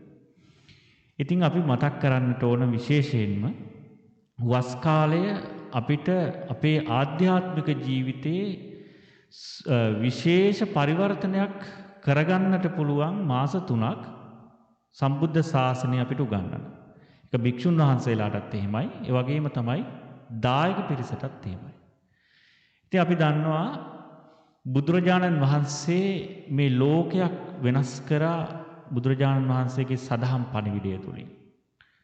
මේ ජීවිතය පිළිබඳ, සසර ජීවිතය පිළිබඳ, අපේ මේ මනස මේ හැම දෙයක් ගැනම බුදුරජාණන් වහන්සේ ලෝකයට අලුත් හෙළිදරව්වක් කළා. ඒ නිසා අපිට බුදු කෙනෙක් හමු වීම ඊ타ත්ම අපි ලැබපු වාසනාවක්. බුදුරජාණන් වහන්සේ නමකගේ ඒ ධර්මය, ශ්‍රී සද්ධර්මයේ මුණ ගැහිම ඊ타ත්ම අපි ලැබපු වාසනාවක්. බුදුරජාණන් වහන්සේ මුණ ගැහුණ නිසා අපිට අපේ සිත හඳුනා ගන්න පුළුවන්කම ලැබුණා. බුදුරජාණන් වහන්සේ හමු වුණ නිසා මේ ජීවිතේ වෙනස් වෙමින් ඇති වෙමින් පවතිමින් වෙනස් වෙමින් යන මේ මනසේ සිටිවිලි වල ස්වභාවය අපිට දැක ගන්නට පුළුවන්කම ලැබුණා. ඒ අනුව අපේ ආධ්‍යාත්මික ශක්තියකුත් ඇති කරගෙන මේ ජීවිත අවබෝධය එහෙම නැත්නම් යථාර්ථය දකින්නට අවස්ථාවක් අපිට ලැබුණා. ඒ බුදුරජාණන් වහන්සේ හමු වුණ නිසා. ඉතින් අපි වස් කාලේ අපි වැඩිපුරම යෙදෙනවා ඒ භාග්‍යවතුන් වහන්සේ දේශනා කරපු සද්ධර්මයේ වැඩිපුර ගවේෂණය කරා. ඉතින් අපේ ජීවිතේ අපි හැමදාම පුළුවන් හැකි හැම වෙලාවකම මෙසේ සිද්ධ කරන දෙයක්. වස්තුන් මාසෙ වැඩිපුර අපි කාලයක් වැය කරන්නට. වැඩියෙන්. ඒ සඳහා අපේ පින්නතුන් හැමදෙනාම දන්නවා අපි හැම අවුරුද්දෙම පන්සලේ විශේෂ වැඩසටහන් මේ කාලය තුල සිද්ධ කරනවා. වස් කාලය තුල. ඉතින් අපේ සියලුම දායක පින්නතුන් දායක හැමදෙනාම විශේෂයෙන්ම මේ සතියන්තයේ පැවැත්වෙන විශේෂ සම්බුද්ධ වන්දනාවට විශේෂ ධර්ම දේශනා වැඩසටහන් වලට දායකත්වයේ දරලා ඒ වගේම තමයි ඒ සඳහා සම්බන්ධ වෙලා පින් රැස් කරගන්නවා කුසල් රැස් කරගන්නවා ඒ වගේම තමන්ගේ ජීවිතයට මේ ධර්මමය පණිවිඩය වැඩිපුර ලං කරගන්න. ඉතාමත්ම වටින දෙයක්. ඉතින් අපේ මේ නිව් ඉංග්ලන්ඩ් ජීවත් වෙන අපේ සියලුම දායක පිරිසට මේක අලුත් කාරණාවක් නෙවෙයි. හැම අවුරුද්දෙම හැමෝම බොහෝම උනන්දුවෙන් උද්‍යෝගයෙන් මේ 3 මාසේ තමනුත් මේ දායකත්වයන් බාරගෙන මේ වැඩසටහන් වලට සම්බන්ධ වෙලා මේ පින් රැස් කරගන්න මාසයක් බවට පත් කරගන්නවා. ඉතින් ඒක ඒ මාස 3 ආරම්භක දවස අද දවසේ අපේ සියලුම දායක පිරිස වෙනුවෙන් ප්‍රධාන දායකත්වයේ දරන අපේ පින්වත් පවුල් 3 ඒ හැමදෙනාම මහා සංඝරත්නයට ආරාධනා කරන්නට දුන්නා. නලින් මහත්තයා අනිත් පවුලේ අනිත් හැමදෙනාම වෙනුවෙන් භික්ෂු මහා සංඝරත්නයට වස් සමාදන් වෙන හැටියට මීට සුළු මොහොතකට පෙර ආරාධනාව සිද්ධ කරන්නට යෙදුණා. ඉතින් ඒ නිසා දැන් අපි බොහෝමත්ම ශ්‍රද්ධාවෙන් ගෞරවයෙන් යුතුව මේ ආරම්භ කරන පින්කම් කටින චීවර මහා පූජා පින්කමකින් පසුව පින්කම සිදු කිරීමෙන් පසුව නිමාවට පත් වෙනවා. ඉතින් ඒ නිසා අපි සිහිපත් කරන්නට කැමති අපේ දැන් නිවසේ සිට මේ වැඩසටහන මේ උතුම් පින්කම බලාගෙන සිටින අපි පින්නතුන් අපි දන්නවා ඒ හැම දිනම හරීම කැමති මේ හැම වැඩසටහනකට සම්බන්ධ වෙන්න. අද එන්න තිබුණා නම් කියලා ඒ හැමෝම හිතනවා. මේ වැඩසටහන. නමුත් හැම කෙනෙක්ම අවබෝධයෙන් ඉන්නේ දැනුවත් වෙන්නේ දැනට තියෙන මේ වාතාවරණෙත් එක්ක. Taman නිවසේ ඉඳලා මේ වැඩසටහන් වලට Taman දායකත්වයේ සම්බන්ධ වෙමින් මේ පින්කමට සම්බන්ධ වෙනවා. ඒ නිසා ඒ හැම දිනාමත් මේ සියලුම දිනාමත් එකතු කරගෙන අපි මේ 3 මාසේ සතියන්ත සෙනසුරාදා දවසේ විශේෂ සම්බුද්ධ වන්දනා විශේෂ ධර්ම දේශනාව පින්කම් සිද්ධ කරනවා. ඒ වගේම තමයි ඉරිදා හැන්දෑවේ අපි අපේ ඥානජීව හාමුදුරුවොත් වැඩ සිටිනවා මේ මාස වස් කාලය තුල. ඉතින් උන්වහන්සේ සමග අපි ඉරිදත් විශේෂ සූත්‍ර සාකච්ඡාවක් සිද්ධ කරන්නට බලාපොරොත්තු වෙනවා මේ වස් කාලය තුල සෑම ඉරිදා දවසකම හැන්දෑවේ. ඉතින් අපි ඒ වගේම තමයි අපේ පින්නතුන් දන්නවා හැම දවසකම බදාදා දවසේ හැන්දෑවේ භාවනා වැඩසටහන් පැවැත්වෙනවා. ඒ වගේම මේ ආකාරයට විවිධ ආගමික වත්පිළිවෙත් ඒ වගේම ධර්ම දේශනා සීල භාවනා වැඩසටහන් අපි පවත්වාගෙන යනවා. ඉතින් දැනට මේ තියෙන වාතාවරණෙත් එක්ක ඉදිරි සෙනසුරාදා දවසේ දායකත්වයේ දරන පිරිසට පන්සලට සහභාගී වෙන්න පුළුවන්. අපිට ඒක කල් වේලාසන දන්නවනවා නම් වඩාත්ම හොඳයි. අපි දන්නවා එතකොට කී දෙනෙක් පමණ පැමිණෙනවද කියලා. ඉතින් තවත් ඒ වගේම තමයි අපි තමන්ගේ නිවසේ සිට මේ පින්කමට තමන්ට සහභාගී වෙන්න පුළුවන් සම්බන්ධ වෙන්න පුළුවන්. ඉතින් අපි ආරාධනා කරනවා දායකත්වයේ දරන අය පවුල් කීපයකට පන්සලට ඇවිල්ලා එදා ඒ වැඩසටහන සම්බන්ධ වෙලා ඒ සියලු දේවල් සිද්ධ කරන්නට පුළුවන් බව අපි මේ වෙලාවේදී දැනුම් දෙනවා. ඉතින් අපි ඒ කාරණාවත් සිහිපත් කරන්න කැමතියි. පින්නතුනි හැම කෙනෙක්ම අපේ ජීවිතය බොහෝම වේගෙන් ගත වෙලා යනවා. වේගෙන් ගත වෙලා යන්නේ කාලය වේගෙන් ගත වෙලා යනවා. කාලය. දැන් අපි දන්නවා මේ 3 මාසයක් කියන එක බොහෝම වේගෙන් අපි දැන් මේ අවුරුද්ද පටන් ගත්තා. දැන් මේ ඉන්නේ අපි ජූලි මාසේ. ඒකේ අපි දන්නවා හැම කෙනෙක්ම බොහොම කාර්යබහුලයි. ඒ වගේම ළමයි, වැඩිහිටියෝ හැමෝම එහෙමයි. ඉතින් අපි දන්නවා මේ කාර්යබහුලතාවයත් එක්ක කාලය වේගෙන් ගත වෙලා යන බවක් හැම කෙනෙකුටම හැඟෙන දෙයක්. ඉතින් ඒ නිසා කාලය ගත වෙනවා කියන්නේ අපේ ආයුෂ තමයි අපි මේ ගත කරන්නේ. අපි මේ ගෙවන්නේ, අපි මේ පසු කරන්නේ අපිට ජීවත් වෙන්න තියෙන ඉඩ ප්‍රස්තාව තමයි අපි මේ ගත කරන්නේ. එතකොට මේ ජීවත් වෙන්න එහෙම නැත්නම් මේ ආයු කාලය ගත කරන කාලය තුල අපි මොනවද කරන්නේ? එහෙමනම් බෞද්ධයෙකු හැටියට බුදුරජාණන් වහන්සේගේ ධර්මය ලැබුණු ශ්‍රාවකයෙක් හැටියට අපි වහවහ ඉක්මනින්ම ධර්ම පරේශකයෙක් හැටියට එහෙමත් නැත්නම් බුදුරජාණන් වහන්සේගේ ශ්‍රාවකයෙක් හැටියට මේ ධර්මමය පරේෂණය සිද්ධ කළ ආධ්‍යාත්මික පරිවර්තනයක් අපි තුල ඇති කරගන්නට හැම වෙලාවකදීම අපි වීරිය වඩන්නට ඕන. එතකොට තමයි අපිට සතුටු වෙන්න පුළුවන්. ඒ සතුටු වෙන්න පුළුවන් පින් දහම් කුසල් කරපු කෙනෙකුට නැවත මෙනෙහි කරනකොට සතුටු වෙන්නට පුළුවන්. මෙතන අපේ ඉන්න බොහෝ දෙනෙක් ජීවිතේ අප්‍රමාණ පින් කරලා තියෙනවා. පින් කරමින් ඉන්න. කුසල් වැඩමින් ඉන්න. ඒ අයට හැම කෙනෙකුටම තම තමන්ට තමන්ගේ සිත ගැන සිහිපත් කරනකොට සතුටු වෙන්න පුළුවන්. ඉතින් බුදුරජාණන් වහන්සේගේ ධර්මයේ සමීප වෙනකොට අපි මේ ගෙවන ජීවිතය ගැන අපිට අවබෝධ ලැබෙනවා. අපේ සිත කොහොමද වැඩ කරන්නේ? ඇස කන නාසය මේ ඉන්ද්‍රියන් තුලින් මේ බාහිර ලෝකය මම අත්දකින්නේ කොහොමද? මම මේ බාහිර ලෝකය එක ගනුදෙනු කරන්නේ කොහොමද? ඒහා බැඳුණු අරමුණු වුණු ලෝකයක් එක්ක, මනස තුල හදාගත්ත ලෝකයක් එක්ක මම ගනුදෙනු කරන්නේ කොහොමද? ඒව මම කොච්චර බැඳීම් තියෙනවද? එහෙමනම් ඒවයි තුලින් ගොඩනගෙන චිත්ත ක්‍රියාවලිය කුමක්ද? මේ හැම දෙයක් ගැනම ආර්ය පරිශීලකයෙකුට අහු වෙනවා.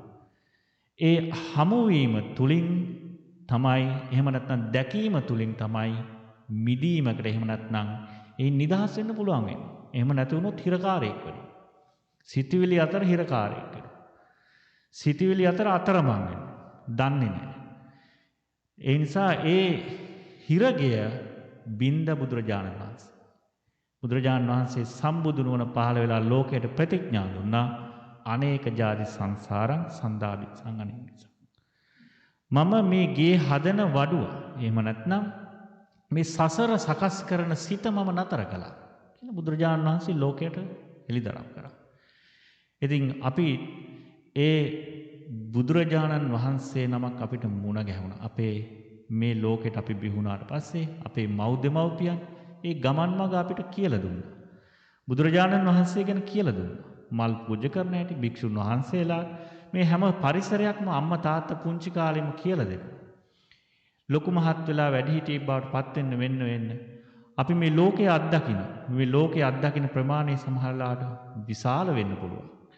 ඒ නිසා ඒ විශාල වෙන අත්දකින්න ලෝකයේ තුල හිරකාරයෙක් නෙවෙයි අතරමං නෙවෙයි තමන් මදහත් සිටින් එහෙම නැත්නම් නිදහස් වූ මනසින් බුදුරජාණන් වහන්සේ දේශනා කොට වදාළ ඒ සදහන් මග අවබෝධයත් සමග තමන්ට ඒ විවෘත වූ ඥානයකින් එහෙම නැත්නම් ඇස දහම් ඇසත් තුලින් දැකීම තුලින් මිදුණු පුජ්‍යලේ බවට පත් වෙනවා. ඉතින් නිස්සරණ කියලා වචනයක් ධර්මයේ සඳහන් වෙනවා. ඒ කියන්නේ මිදුණ කියන එක. මිදුණ කියන්නේ අවබෝධ වුණා. දැකගත්තා. දැනගත්තා. මම දන්නවා. එහෙමනම් ඒ දැකගත්තේ දැනගත්තේ මොකක්ද? මේ ජීවිතය කියන්නේ මොකක්ද කියන එක. ඒ වගේම තමයි අපි මේ ආයු කාලය ගෙවිලා ගිහිල්ලා අපි ටික මේ ගත කරන කාලය තුලේ වටිනාකම අපිට වැඩිපුර දැනෙන්න පටන් ගන්නවා. ඒක ධර්මයේ තුලින් තමයි මේ සැකස්ම හදන්නේ. අපි දන්නවා අපි බඩු භාණ්ඩයක් කඩෙන් මිලට ගත්තත් ඔන්ලයින් ඕඩර් කරත් ඒක හදන හැටියට මැනුවල් එකක් අපිට එනවා. කොහොමද ඒක හදන්නේ කියලා, සකස් කරන්න කියලා. ඉතින් ඒ නිසා මේ මැනුවල් එක බලලා තමයි අපි ඒක හදන්නේ. අපි ඒක සකස් කරන්නේ. ඒ අදාළ විදියට. ඉතින් අපිටත් මැනුවල් එකක් ඕන මේ මනසට. එහෙම නැතුනොත් එහෙම මේ මනස මේ සිටිවිලි ඇසෙන් බලනවා කනෙන් අහනවා මේ ආකාරය ගත්තම අප්‍රමාණ විදිහට සිතිවිලි නිෂ්පාදනය කරලා ඒ හරියට මැනුවල් එකක් නැති වුණොත් එහෙම අතරමං වෙනවා. ඒක තමයි බුදුරජාණන් වහන්සේගේ ධර්මය. ධර්මයේ තමයි මැනුවල් එක. ඒ ධර්මය අපිට ලැබීම තුළින් අපේ සිත සකස් කරගන්න පුළුවන්. සිත දකින්න පුළුවන්කම ලැබෙනවා. අන්නේ ආධ්‍යාත්මික ශක්තිය අපිට ඇති කරගන්න පුළුවන් ලැබෙනවා. ඉතින් හැම කෙනෙක්ම සතුටු වෙන්න. මමත් මගේ මේ ජීවිතය තුළ බුද්ධ ශාසනය වෙනුවෙන් බුදුරජාණන් වහන්සේ වෙනුවෙන් මේ ආරම්භ කරේ බුද්ධ ශාසනය උගන්වන තාමත්ම පිං වැඩෙන ශ්‍රේෂ්ඨතම පින්කම. ඉතින් මේ දායකත්වයේ දරන පින්වත් පවුල් තුනම තමන් මේ පින්කම සිද්ධ කරන්න අදිෂ්ඨාන කරගත් ඉතාමත්ම ශ්‍රද්ධාවෙන් ඉතාමත්ම ගෞරවයෙන් අපිටත් බුද්ධ ශාසනය වෙනුවෙන් මේ විදිහේ පින්කමක් අපිටත් අපේ ජීවිතේ කරන්නට අවස්ථාව අපිටත් ලැබුණා කියලා ඒ අය සතුටු. ඒ සතුටෙන් තමයි සියලුම දායක පින්වත් හැමදෙනාගේමත් සහයෝගය ලබාගෙන මේ පින්කම අද දවසේ ආරම්භ කරන්නේ. ඒ වස් ආරාධනාව සිද්ධ කරන්නේ. ඒ නිසා අද නිවසේ සිට බලාගෙන සිටින අපේ පින්වත් හැමදෙනාටම සතුටු වෙන්න පුළුවන්. ඉදිරි දවස්වල තම තමන්ට පුළුවන් හැම වෙලාවකදීම පන්සලට එන්න පුළුවන්. ඒ වගේම තමයි එන්නට හැකියාවක් නොහැකි වුණොත් යම් හේකින් අපිට දුරගතණයෙන් අපිට අහන්න පුළුවන් ධර්ම කාරණා විමසන්න පුළුවන්. මේ කාලය තුලම අපිට පිං රැස් වෙන කුසල් වැඩෙන විශාල පින්කම් සිද්ධ කරගෙන අපිට සතුටින් කටින චීවර පූජා පින්කම සිද්ධ කළා. පිං වැඩුණු ඒ වගේම කුසල් වැඩුණු පින්කමක නිමාවට දකින්න පුළුවන් වෙනකොට. ඒ නිසා අපි මේ වස්තුන් මාසය තුල ගොඩනගන දේ ඒ ආධ්‍යාත්මික ශක්තිය තමයි බලවත්ම ශක්තිය. ඊළඟට කටින චීවර පූජාවයි අවසන් කරන්නේ. ඉතින් අපි අද දවසේ අපේ ධම්මජෝති හාමුදුරන් වහන්සේ බොහොම කරුණාවෙන් මේ මූලික කරුණ අපිට සිහිපත් කළා. ඉතින් දැන් මේ වෙලාවේදී අපි ආශිර්වාද කරනවා හැම දිනාටම නලින් හෙට්ටිආරච්චි මහත්මයා ආශිනි නෝනා මහත්මිය දූල දෙන්න සවි සහරාවි ඒ වගේම ප්‍රනීතා නෝනා මහත්මිය සමන් අමරසිංහ මහත්මයා ඒ වගේම සෙට් පුතා සහ අම්මලා දෙන්නම ඉන්නවා. ඉතින් මෑණිවරු දෙපළටත් ආශිර්වාදයක් මේක. ප්‍රනීත නෝනගේ මෑණියන් ඒ වගේම සමන් මහත්මයාගේ මෑණියන් අපි මේ දෙමව්පියන්ට එහෙම නැත්නම් මෑණිවරු දෙපළට අපි ආශිර්වාද කරනවා. ඒ අයත් මේ උතුම් පින්කමට සහභාගී වෙමින් මේ පින්කම් දැකලා ගොඩාක් සන්තෝෂයටපත් වෙනවා. ඉතින් දරුවෙකුට අම්මා තාත්තා කෙනෙක් වෙනුවෙන් දෙන්න පුළුවන් ආශිර්වාදයක් ඒ වගේම කරන්න පුළුවන් පින්කමක් තමයි මේ විශේෂ පින්කම බුද්ධ ශාසනය උගන්වන මේ ලබා ගන්න කරන පින්කම් වල ආශිර්වාදය දෙමව්පියන්ට ලබා දෙන්න පුළුවන්. දෙමව්පියෝ තමන්ගේ දරුවන් දිහා දැකලා මේ වගේ ශ්‍රේෂ්ඨ පින්කම් කරන අපේ දරුවෝ කියලා ඒ අයත් සතුටු වෙනවා. ඒ වගේම අපේ ලක්මිනී නෝනා මහත්මියත් චන්දිම ප්‍රේමතිලක මහත්මයාත් දූල දෙන්න සඳලි සහ සයුනි.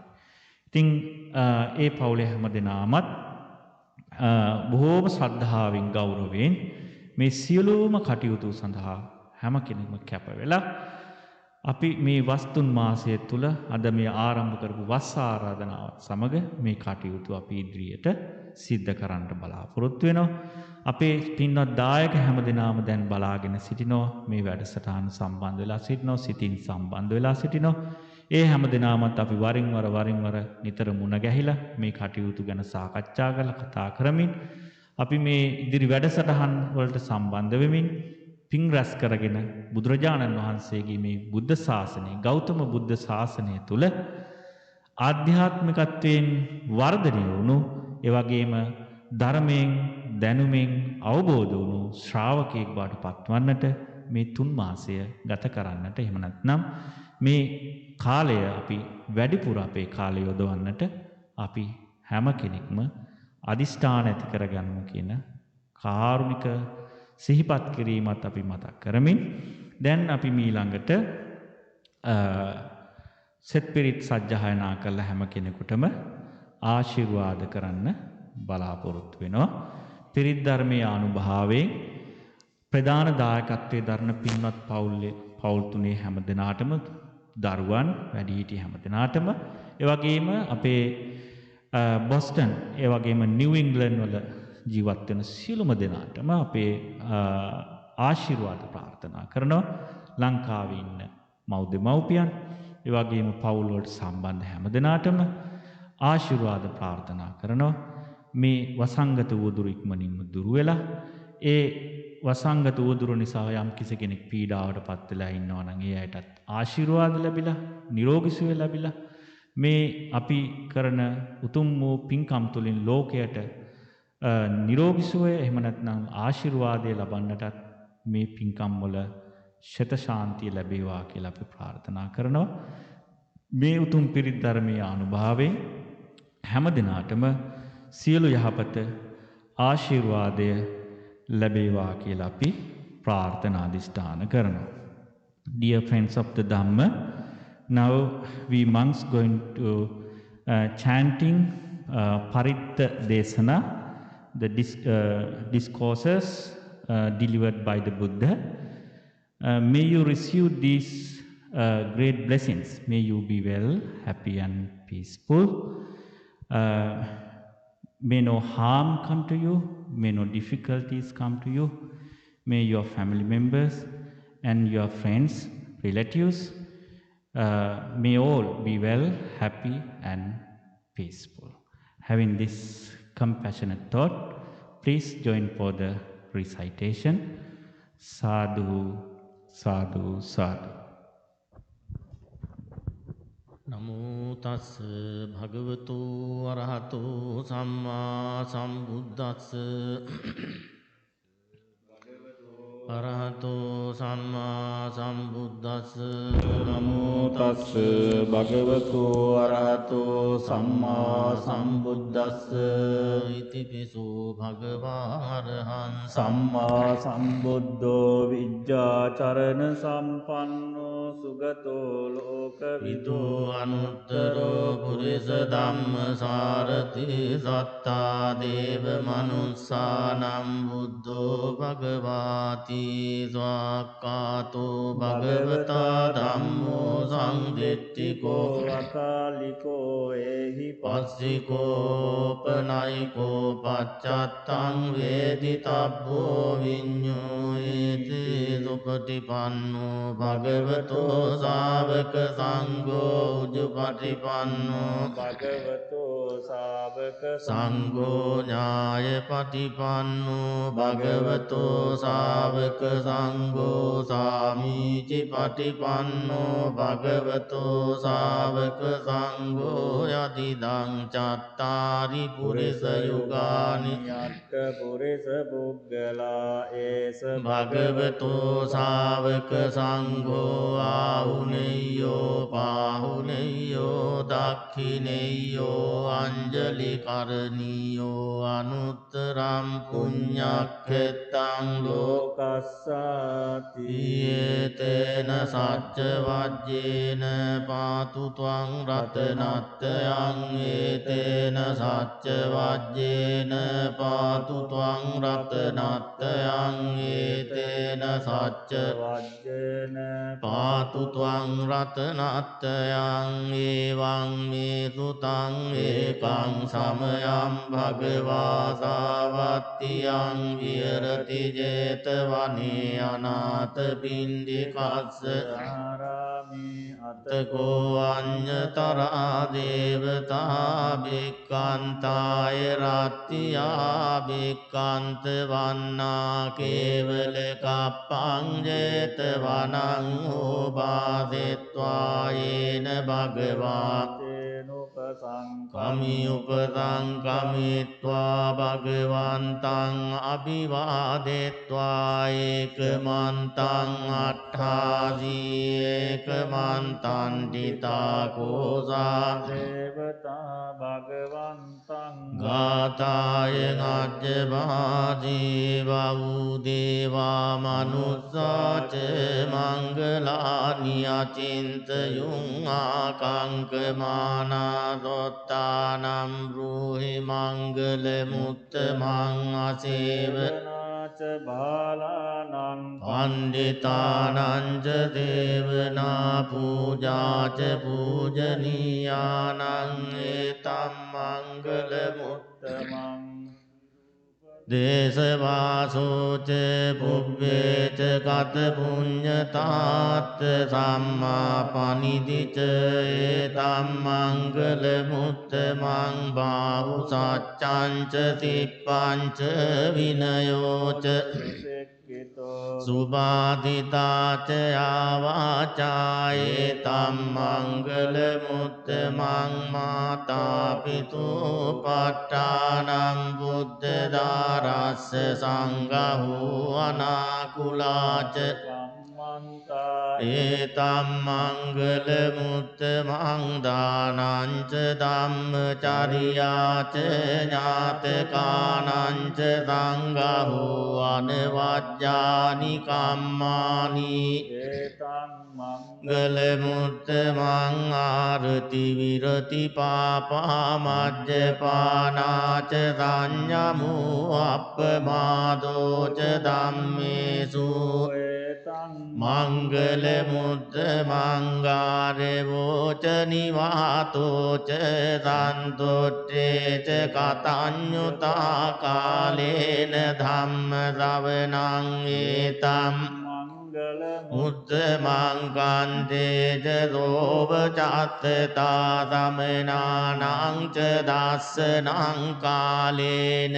ධම්ම සාකච්ඡා ඒතං මංගල මුත්තමං දපෝච බ්‍රහ්මචරියං ච ආර්ය සත්‍යාන දස්සනං නිබ්බාන සච්ච කිරියාච ඒතම් මංගල මුත්තමං පුට්ඨස්ස ලෝක ධම්මේහි චිත්තං යස්සන කම්පති අදෝකං විරජං කේමං ඒතම් මංගල මුත්තමං ඒතාදිසානි කତ୍වාන සබ්බත්තම අපරාජිතා සබ්බත්ත ගච්ඡන්ති තං තේසං මංගල මුත්තමං තේන සච්ච වජ්ජේන හෝතු තේ ජය මංගලං ඒතේන සච්ච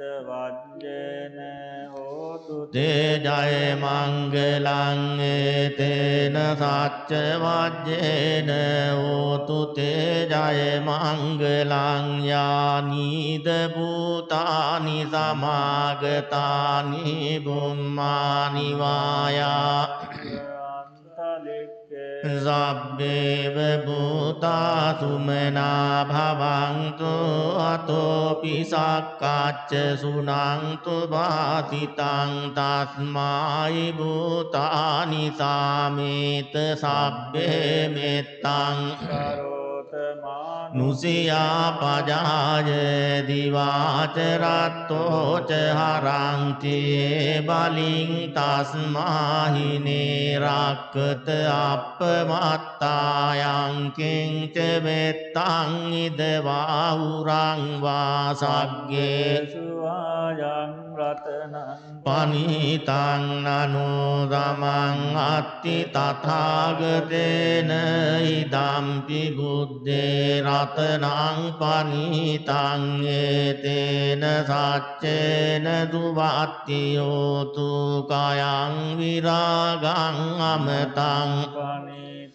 යදජ්ජගා සක්්‍ය මුනේ සමාහිතෝ නතේන ධම්මේන සමත්තකෙන් චේදම්පි ධම්මේ පනිතං ඒතේන සච්චේන දුවත්ති යෝතු යං බුද්ධ දෙට්ඨෝ පරිවන්නයේ සොචෙන් සමාධිමානං තරිකඤ්ඤ දිනාතේන සමෝන විජ්ජති දම්පි ධම්මේ රතනම් පනිතං ඒතේන සච්චේන සුවත්තියෝතු යේ පුග්ගලං අට්ඨ රතං පසත්තා චත්තාරියේතානි යුගානි හොන්තේ තේ දක්ඛිනේයා සුගතස්ස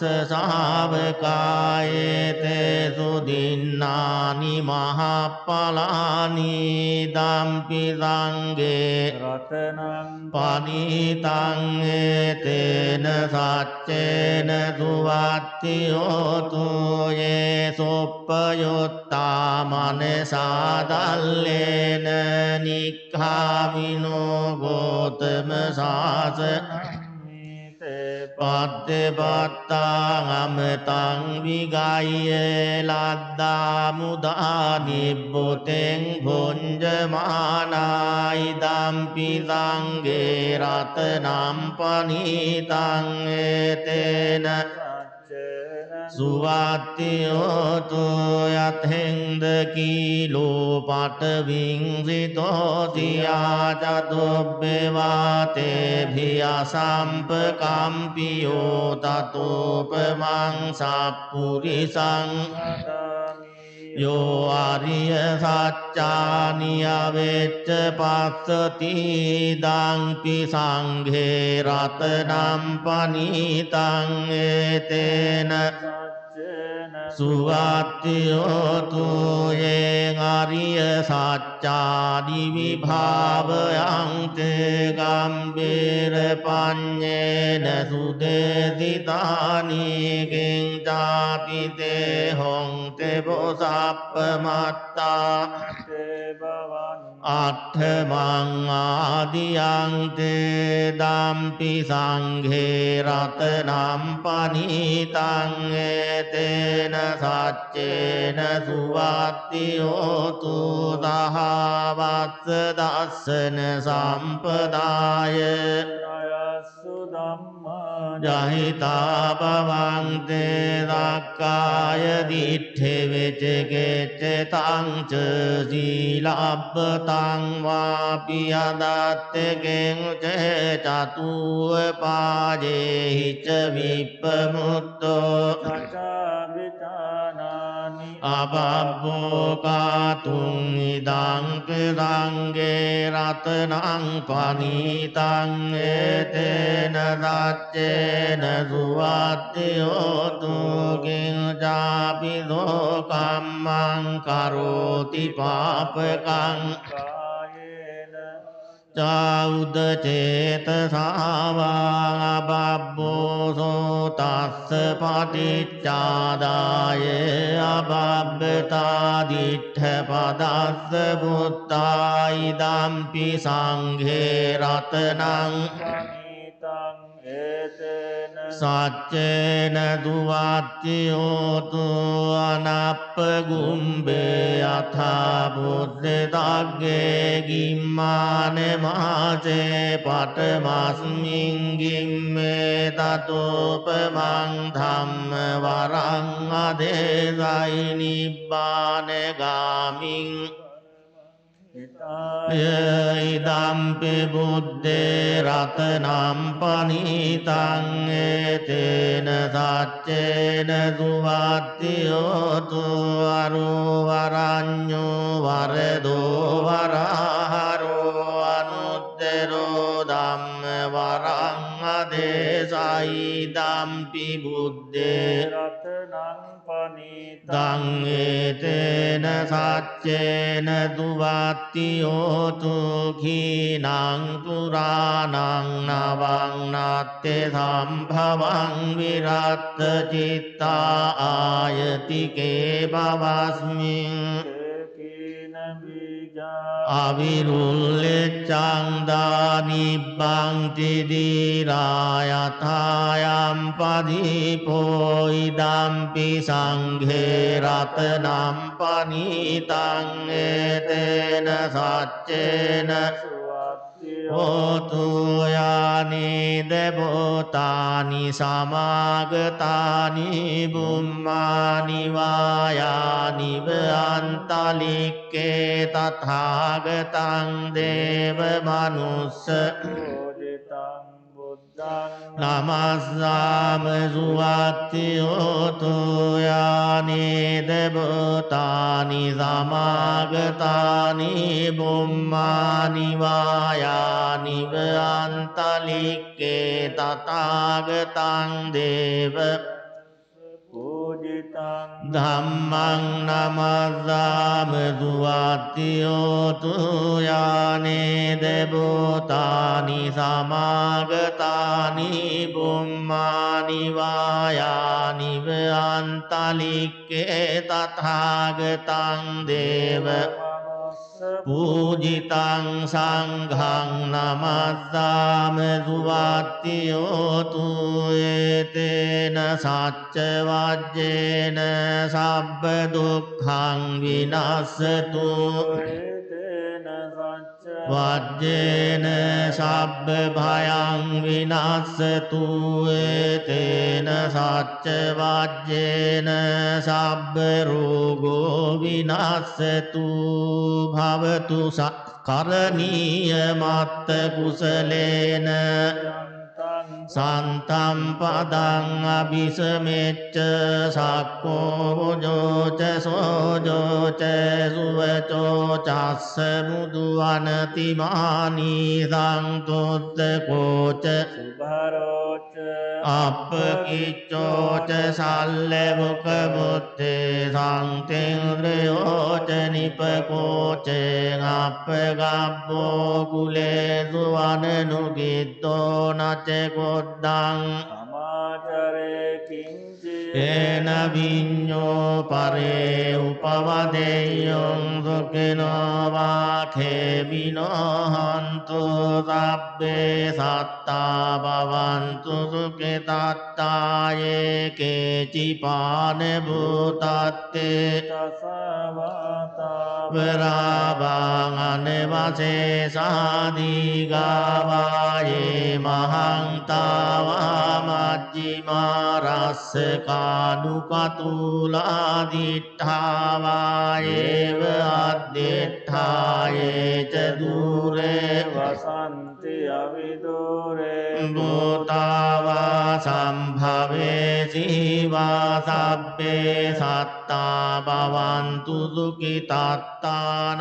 පරෝ පරං නිකොබ්බේත නාති මඤ්ඤේත කත්ත දිනං කංචි ව්‍යාරෝසනා පටිග සංඥා නාඤ්ඤ මඤ්ඤස්ස දුක්ඛ මිච්ඡේය මාතා යතානියං පුත්තං ආයුසායේක පුත්ත මනුරක්ඛේ එවම්පි සබ්බ භූතේසු මාන සම්භාවයේ අපරිමාණං මෙත්තං ච සබ්බ ලෝකස්මින් මාන සම්භාවයේ අපරිමාණං උද්දං අදෝච තිරියං ච අසංවාදං අවේරං අසපත්තං තිට්ඨං චරං නිසින්නෝ වාසයානෝ වායාව තස්ස විගත මිද්දෝ ඒතං සතින් අදිත්තේය බ්‍රහ්මමේතං විහාරං ඉදමා වූ දෙට්ඨෙන්ච අනුපගම්ම සීලවාදස්සනේන සම්පන්නෝ කාමේ ගේදං නහි ජාතු ගබ්බසෙයං පුනරේති තේන සච්ච සොත්තිතේ හෝතු සබ්බදායේතේන සච්ච වජ්ජේන සොත්තිතේ හෝතු තේන සච්ච වජ්ජේන සොත්තිතේ හෝතු සබ්බදා සබ්බීතියෝ විවජ්ජන්තු සබ්බ රෝගෝ විනස්සතු මාතේ භවත්තු ත්වන්තරායෝ සුඛී දීඝායුකෝ භව භවතු සබ්බ මංගලං රක්ඛන්තු සබ්බ දේවතා සබ්බ බුද්ධානුභාවේන සදා සොත්ති භවන්තු තේ භවතු සබ්බ මංගලං රක්ඛන්තු සබ්බ දේවතා සබ්බ ධම්මානුභාවේන සදා සොත්ති භවන්තු දුතේ භවතු සබ්බ මංගලං රක්ඛන්තු සබ්බ සබ්බ සංඝානුභාවේන සදා සොත්ති භවන්තු තේ.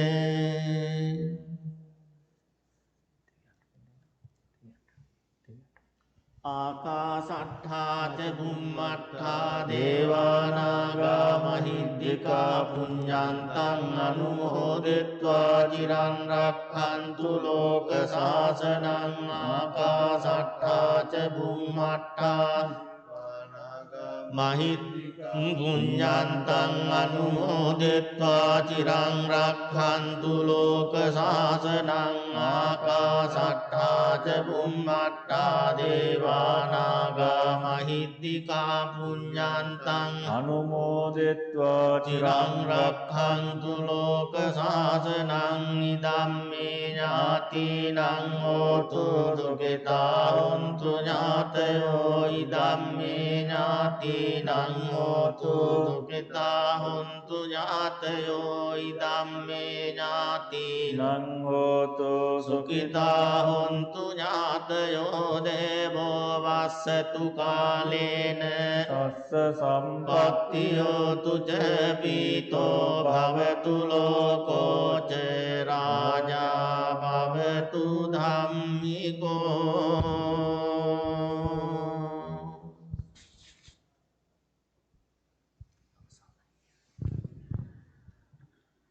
හොඳයි එහෙනම් හැම දිනාටම අපි තෙරුවන් සරණ ප්‍රාර්ථනා කරනවා. 2021 අවුරුද්දේ ඇසළ පොය දවසෙන් අද ආරම්භ කරපු වස් ආරාධනා පින්කමේ කටයුතු නිමාවට පත් කරනවා. මේ උතුම් පින්කම සඳහා නිවසේ සිට අපේ පින්නතුන් දැන් බලාගෙන ඉන්නවා, සම්බන්ධ වෙනවා. ඒ හැම දිනාටමත් මේ ආශිර්වාදය, ඒ වගේම මේ පින්කම දැකලා බලලා සතුටු වෙනවා, අනුමෝදන් වෙනවා. ඒ වගේම අද සියලු දෙනා වෙනුවෙන් මූලික ප්‍රධාන දායකත්වයේ දරන පින්වත් පවුල් තුන ඒ හැම දිනාටමත් අද මේ ඉඩ පන්සලේ අපිට ඉඩ ප්‍රමාණයේ තියෙන අනුව සහභාගී වෙලා සිටින අපේ අනෙකුත් පින්වත් හැම දිනාටමත් ආශිර්වාද ප්‍රාර්ථනා කරනවා. ඒ වගේම අපේ පන්සලේ සියලු තාක්ෂණික කටයුතු අපිට මේ ධර්මය ලබා දෙන්නට, එහෙම නැත්නම් විසිරුවා හරින්නට මේ හැම දෙයකටම කාලය, දැනුම හැම දෙයක්ම කැප කරන අපේ ලසිත යහම්පත් මහත්මයාට අපේ විශේෂ ආශිර්වාදය, ස්තුතිය මේ වෙලාවේදී අපි සිද්ධ කරනවා. ඉතින් හැම දිනාටම මේ සිද්ධ කළා වූ අද භාවනා වැඩසටහන, විශේෂ භාවනා වැඩසටහන බික්කු බෝධි හාමුදුරන් වහන්සේ සිද්ධ කරන්නට යෙදුණා. ඉතින් අපගේ ආරාධනාව කරුණාවෙන් පිළි අරගෙන බොහෝ පිරිසක් දහම් ප්‍රශ්න අසමින් ඒ උතුම් වැඩසටහනට සම්බන්ධ වෙලා දැන් බුද්ධ පූජාවේ කටයුතු පවත්වලා වස් ආරාධනාවේ කටයුතු සියල්ලක්ම ඊ타ත්ම ලස්සනට පිළිවෙලට සියල්ලක්ම සිද්ධ කරන්නට දෙනවා. මේ පින, මේ පින්කම දැකලා සතුටින් අනුමෝදන් වෙන්න. මේ පුණ්‍ය ශක්තිය අනුභවයෙන් සියලු දෙවියෝ පින් අනුමෝදන් වෙත්වා. මියගිය හැමදෙනාම තම තමන්ගේ නමින් මිය පරලෝසපත් වුණු සියලුම ඥාතීන් මේ පින් අනුමෝදන් වෙත්වා. ඒ අයගේ සසර ජීවිත සුවපත් භාවයටම පත්වෙත්වා. සසර කෙලවර උතුම් ධර්මාවබෝධයට පත්වන්නට මියගිය හැමට මේ පින් හේතු වාසනා වේවා කියලා සාදු කියලා පුණ්‍යානුමෝදනා කරන්න. හැම දිනාටමත් ගෞතම බුද්ධ ශාසනය තුල උතුම් චතුරාර්ය සත්‍ය ධම් අවබෝධය සඳහා මේ සියලු කුසල් පින් හේතු උපනිශ්‍රේ වේවායි සාදු කියලා හැමදෙනාම ප්‍රාර්ථනා අධිෂ්ඨාන කරන්න. එළබෙන සෙනසුරාදා හැන්දෑවේ අපි අපේ පළවෙනි ධර්ම දේශනා පින්කම සහ විශේෂ සම්බුද්ධ පූජා පින්කම ආරම්භ වෙනවා. ඒ වගේම එළබෙන ඉරිදා හැන්දෑවේ විශේෂ සූත්‍ර සාකච්ඡාවත් අපි ආරම්භ කරනවා. එතෙන් සිට ඔක්තෝබර් 30 දක්වා, ඒ කියන්නේ කටින චීවර පූජාවතින් ඔක්තෝබර් 30. ඉතින් වරින් වර අපි ඊමේල් පණිවිඩ තුලින් අපේ පින්වත් හැමදෙනාම දැනුවත් කරනවා. ඉතින් ඒ සියලු කටයුතු සඳහා දායකත්වයේ දරමින් සම්බන්ධ වෙමින් පින් රැස් කරගන්න හැටියටත් මතක් කරමින් අදට නියමිත වස් ආරාධනාවේ මේ උතුම් පින්කමේ කටයුතු අපි නිමාවටපත් කරනවා. හැමදෙනාටම සම්මා සම්බුදු සරණයි. සුඛී හෝතු අභිවාදන සීලෙස්ස නිච්ඡන් වද්දා පචායිනෝ චත්තාරෝ ධම්මා වද්දන්ති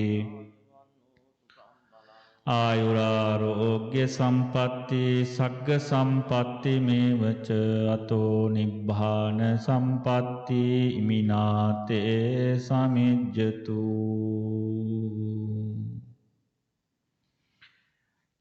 තෙරුවන් සරණයි.